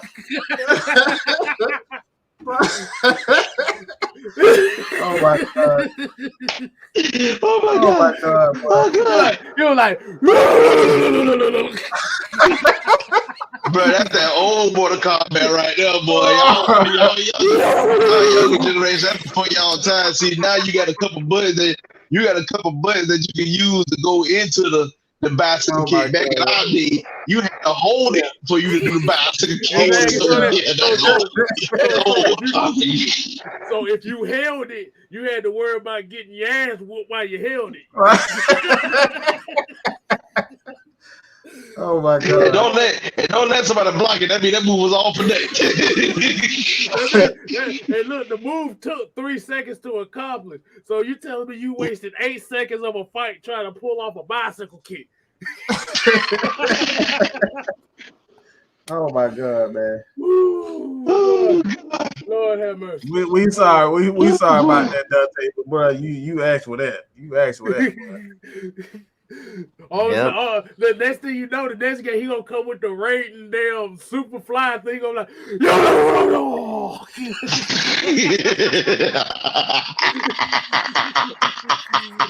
like, yo. Oh god! Now I see he's trying to use all of his flexibility inside the game. That's hey, man. Say he John Cloud. He tried to be John Cloud Van Damme, but he be like John Cloud. Hell no, that's what his. Oh shit! I thought that. But man, you call him Bruce Lee, and we talk about fighting games. So basically, when he be trying to pass rush and he fight with the tackle, that means he eat Honda. All he do is hit that one button. 1,000 hand slap, man. But the thing about when he do the 1,000 hand slap, it does no damage. It does no damage. Okay. Let me get this foolishness right here. Like, when are you motherfuckers gonna learn how to damn read a freaking article? Learn to read an article. Google is free. Okay, it's free. The information is out there for you guys to read. Richmond K oversee all those man. No, he was not. That man, Rich McKay, was literally building the doggone stadium. That's what he was focused on. He wasn't overseeing that. For 2 years, he was help building the bands. That's what he was doing. This information is out there for you guys to read, and it's free. You can literally Google it. On the competition committee. He on the competition committee as well. And on top of the competition committee. Yes, on top of that, he's the head of competition committee. So he got 2 other jobs. Okay, he was not there. It was literally Thomas Dimitrov's show. Now he's back in charge of things. Now he's back and in charge of things. Okay, let me say it one more time. I wish that he's back and in charge of things. I wish that Dimitrov show lasted 1 season. I wish it lasted 1 season and got canceled. I'm not gonna lie. He Dimitrov, like what kind of goes through his head when he makes decisions? Like, look, like I'm glad that we have Caleb McGarry, but like this situation could have been avoided, and we could have. Why are we trading? Why are we trading picks to get a dude that we could get in like the 4th, 3rd round? To like, I don't understand. Look, I mean, turned out really good, but like still, I don't understand some of the stuff because he I messed don't get up it. all the years and he tried to win his job back and that wasn't working. That's all it was. We talking about a guy that literally has drafted about what 3 players that already had injury history in the first round. As a matter of fact, all 3 he traded up for. Dude had a whole heart problem, like whole heart problem, and thank God she's good right now. But like he heart problem, and we drafted him to be a pass protector. Look. I don't know why, I don't know how, but like sometimes we just gotta like use what God gave us to make decisions. And look, I'm not mad at it right now because it's doing good, but like I don't understand why we not. He made way too many mistakes. I get it. He's made that was a huge risk with Caleb Garrett. I can't deny that whatsoever. It's working out now. It looks good. He seemed to be healthy, but that was a risk that we shouldn't have taken at that point. At that point in time, I understood why we did it because we did need offensive linemen, but that's something that. But Dimitrov trying to save his job too. So yeah, right. That like was, you said earlier. So it was a panic move. It was a dumb panic move, but sometimes some dumb moves they seem to work out for you. That happened to work out because him and Chris Lindstrom look so damn good together. When they own, those guys are on together. Right. That's very true. That like I feel like Caleb McGarry is the dark horse. I'm not gonna lie. People. Look, it's not easy to play right tackle in the NFL, especially with the people we got. Like we got Cam Jordan to face, Shaq. Who else? Oh, Brian Burns. We got people to face. So I give props to Caleb McGarry. I'm glad you brought an O-line play because I want to touch on this. If we could plug in a guy, if say we do, get rid of somebody or whatever, if we could plug in a guy that can play and they can perform better and not miss a beat, that's fine. But I want folks to understand that having top tier O linemen isn't always the case.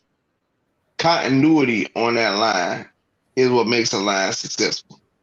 Having these guys play together for a couple of years is what makes them successful. Y'all want to know why the Falcons are so good early on when Matt first got drafted? Those guys have been playing together. Harvey Dog, Kenyon Forney, Tyson Clabo, Sam Baker. That's the crazy part because you had McClure, Kenyon Forney, or was it Justin Blaylock? It was McClure, Justin Blaylock, and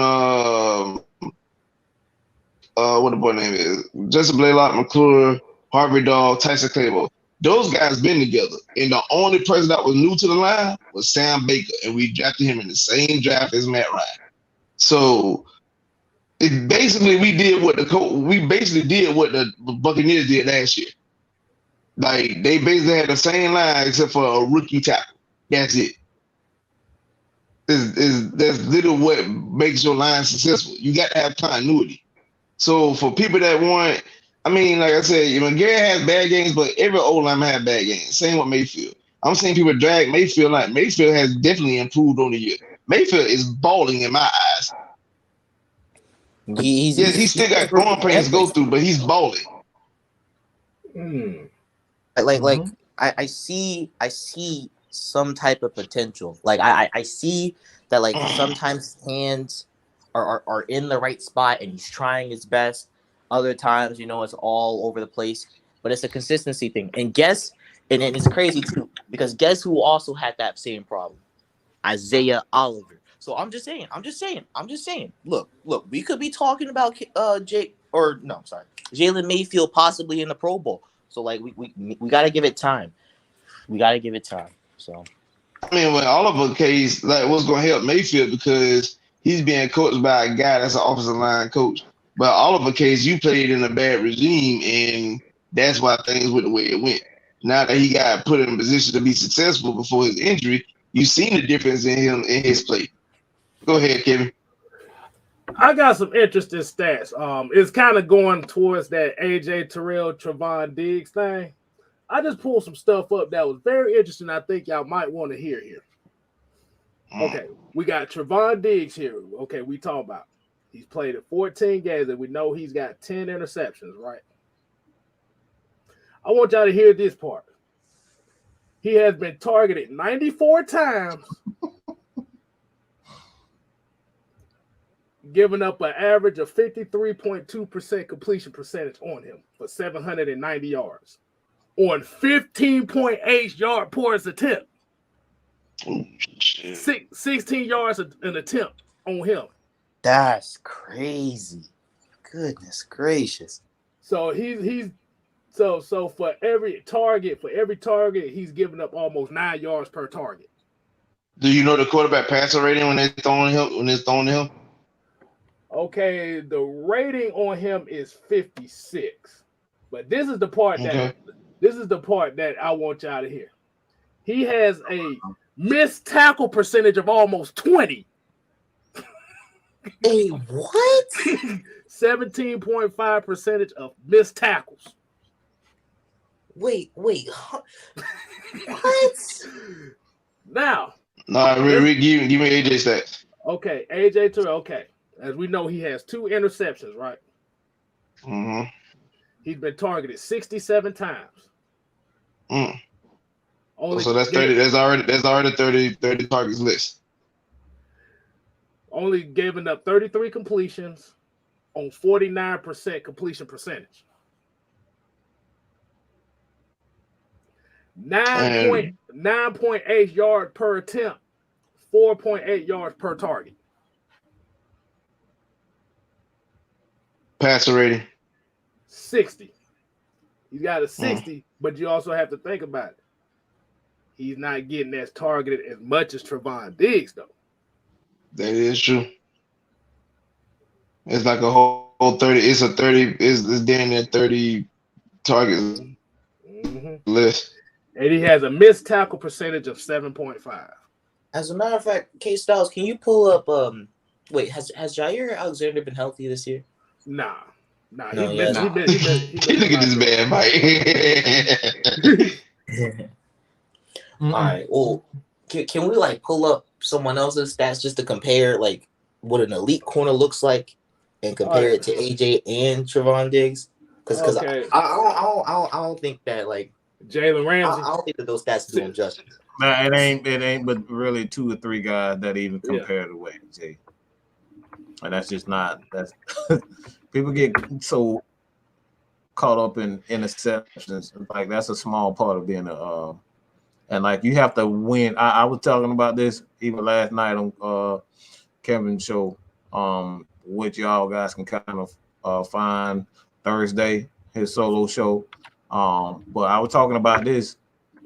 It's like you got to win the confidence of your defensive coordinator to be able to take a chance on those interceptions, because most coaches, they don't want you to take those chances. They want you to knock the ball down. They don't want you to take chances and risk a receiver catching the ball.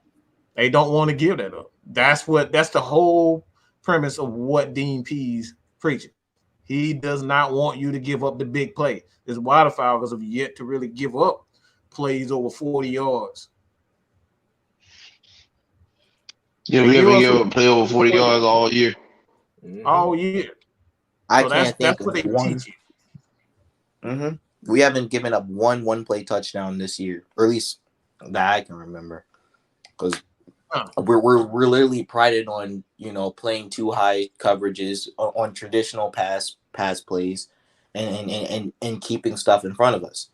Like to keep it, to put it in perspective, right?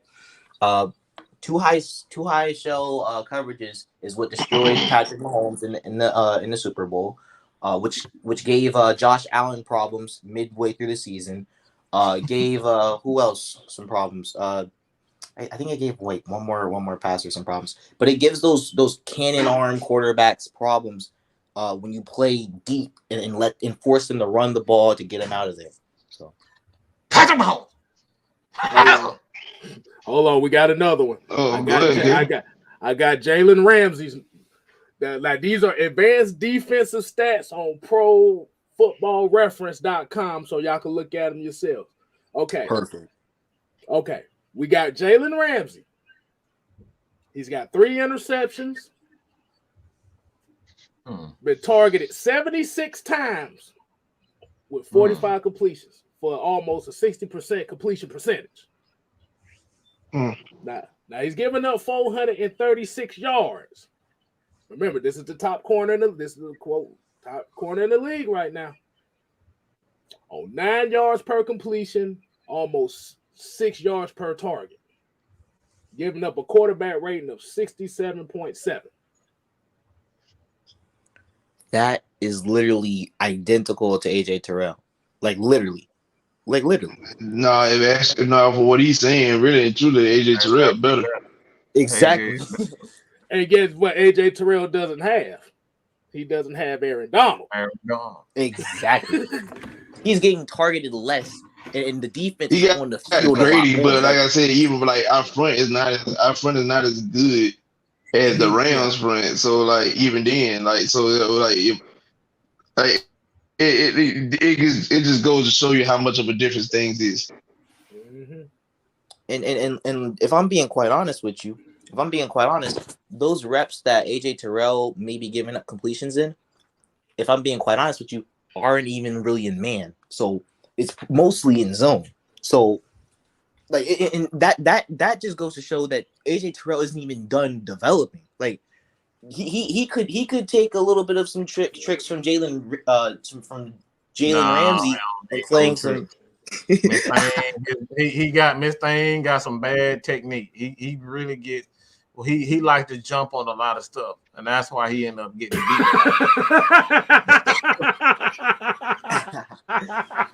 he does do some interesting stuff. Okay.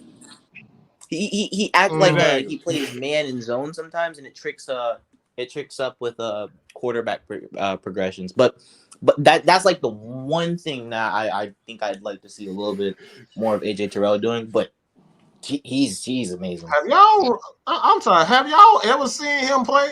Let's just keep it real. He jumps on a lot of routes. Have y'all seen him play against? His technique is not. He got great makeup speed, and that's what keeps him. That's true. Getting he does. But one of the reasons why Jalen Ramsey was even drafted was because he was a physical specimen. So like even with like okay-ish technique on one rep, he could make up for it with speed and his strength. But in some cases, right, there's some stuff that I think is just sneaky. Like for example, like on a release when you're playing zone, you play like a man rep and then break on like a underneath pass and peel off like you're in zone, like you're actually in zone. And I think that's some stuff that AJ Terrell can, and I think already has taken a little bit of note of, but I just want to see a little bit more consistency out of that. But there's no flaws. There's no flaws. You got to gain the confidence of your defensive coordinator. Defensive coordinators are not going to allow you to just jump on routes. That's actually bad technique. They don't teach you to take risks. All right, they don't teach you that. They teach you to stay with the receiver, how to stay with the receiver. But you got to be able to, like, once you gain that confidence to do that, i.e. a Dion, a Ed Reed, they gain the confidence of their defensive coordinator to be able to be in position to do that type of stuff. Ooh. Let me add something on to what I was just doing. I think y'all going to like this too. There's 2 other categories I failed to make. There's 2 it's touchdowns given up, air yardage, and yak yardage. Okay, AJ Terrell has given up credited for giving up 2 touchdowns this year. The yak yardage that he has given up in 33 completions is 163 yards total. That's damn good. For to be, how many games we done played? 14.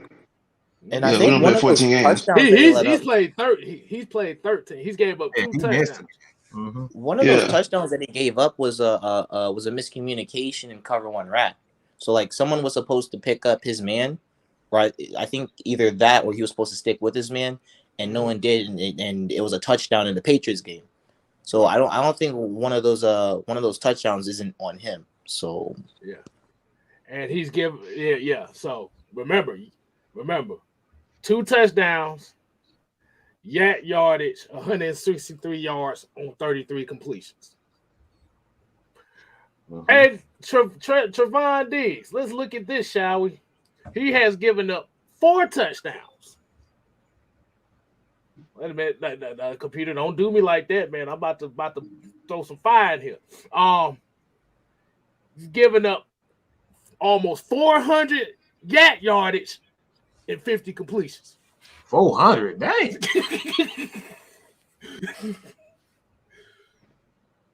Whew. 400.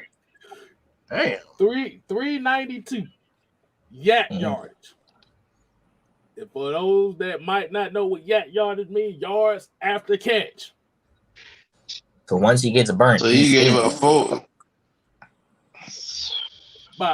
He's giving up almost 80 yards per completion, but yardage on average of 80 yards.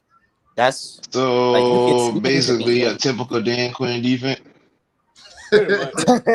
He's basically DeMonte KZ right now, just playing corner. Dang, not KZ. I'm when just, you really I'm think about just it, saying, man. Basically, he did typical Dan Quinn defense. mm-hmm. Yeah. You really can't name anyone in the secondary that's been productive and efficient. So hold on. Let me look up. I gotta look up another name. Somebody done put a name in here. I gotta look up. No, we gonna No. This is for personal use. This is for personal use. We gonna look. This is for personal use. Go ahead. We finna go ahead and close the show for the night. But Southside, I seen what you said. We're gonna pull the numbers up in the later show. I saw it too. I tried to ignore it. No. We're not. No, we about to end the show here because goddamn, I need to go to bed. But we definitely appreciate y'all. Southside, you better remind me. You better be subscribed to 6 Man KStylzz and put that in the video. Yes, please put that in the video. Cause he just gave me something interesting that I need to look up. Oh my God! If I see this, yeah. Definitely appreciate everybody. Wait a minute, have I froze up?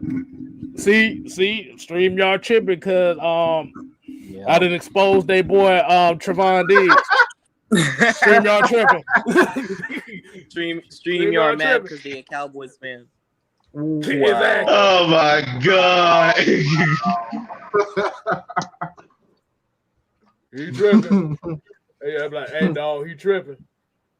Go ahead, look. But definitely appreciate Alex coming on. We got LT coming on with us.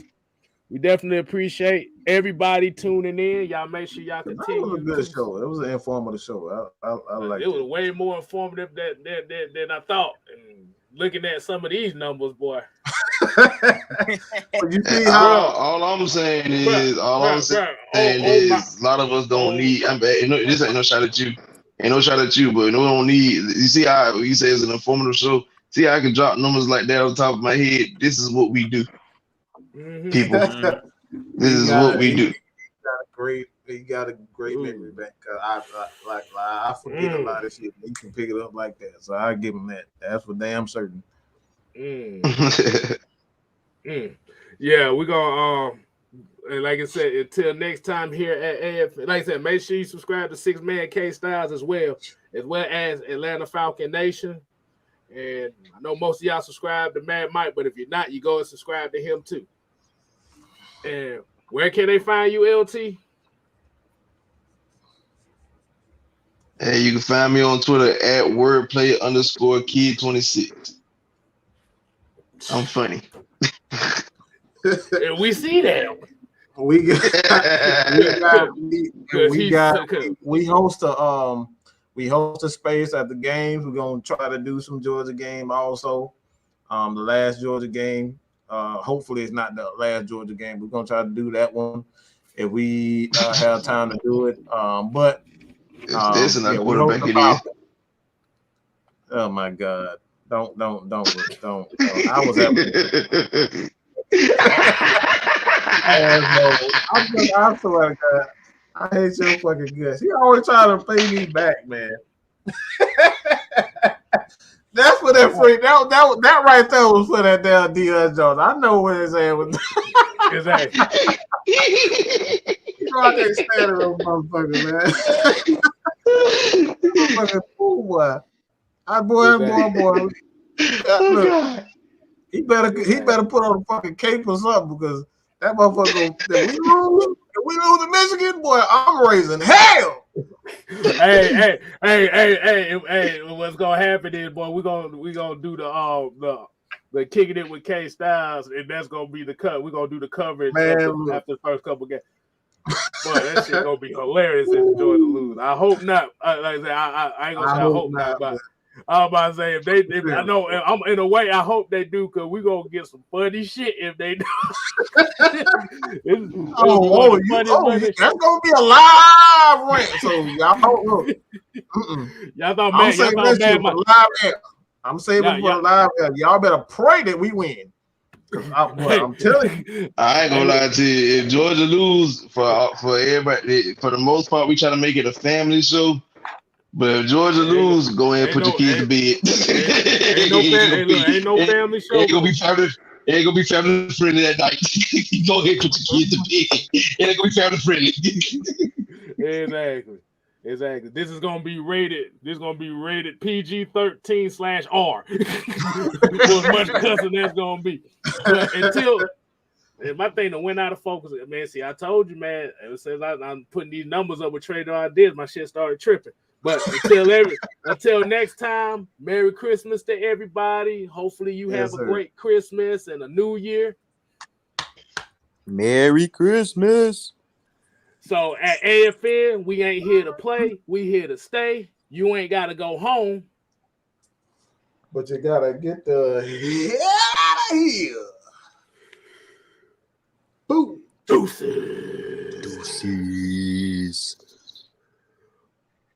If it decides it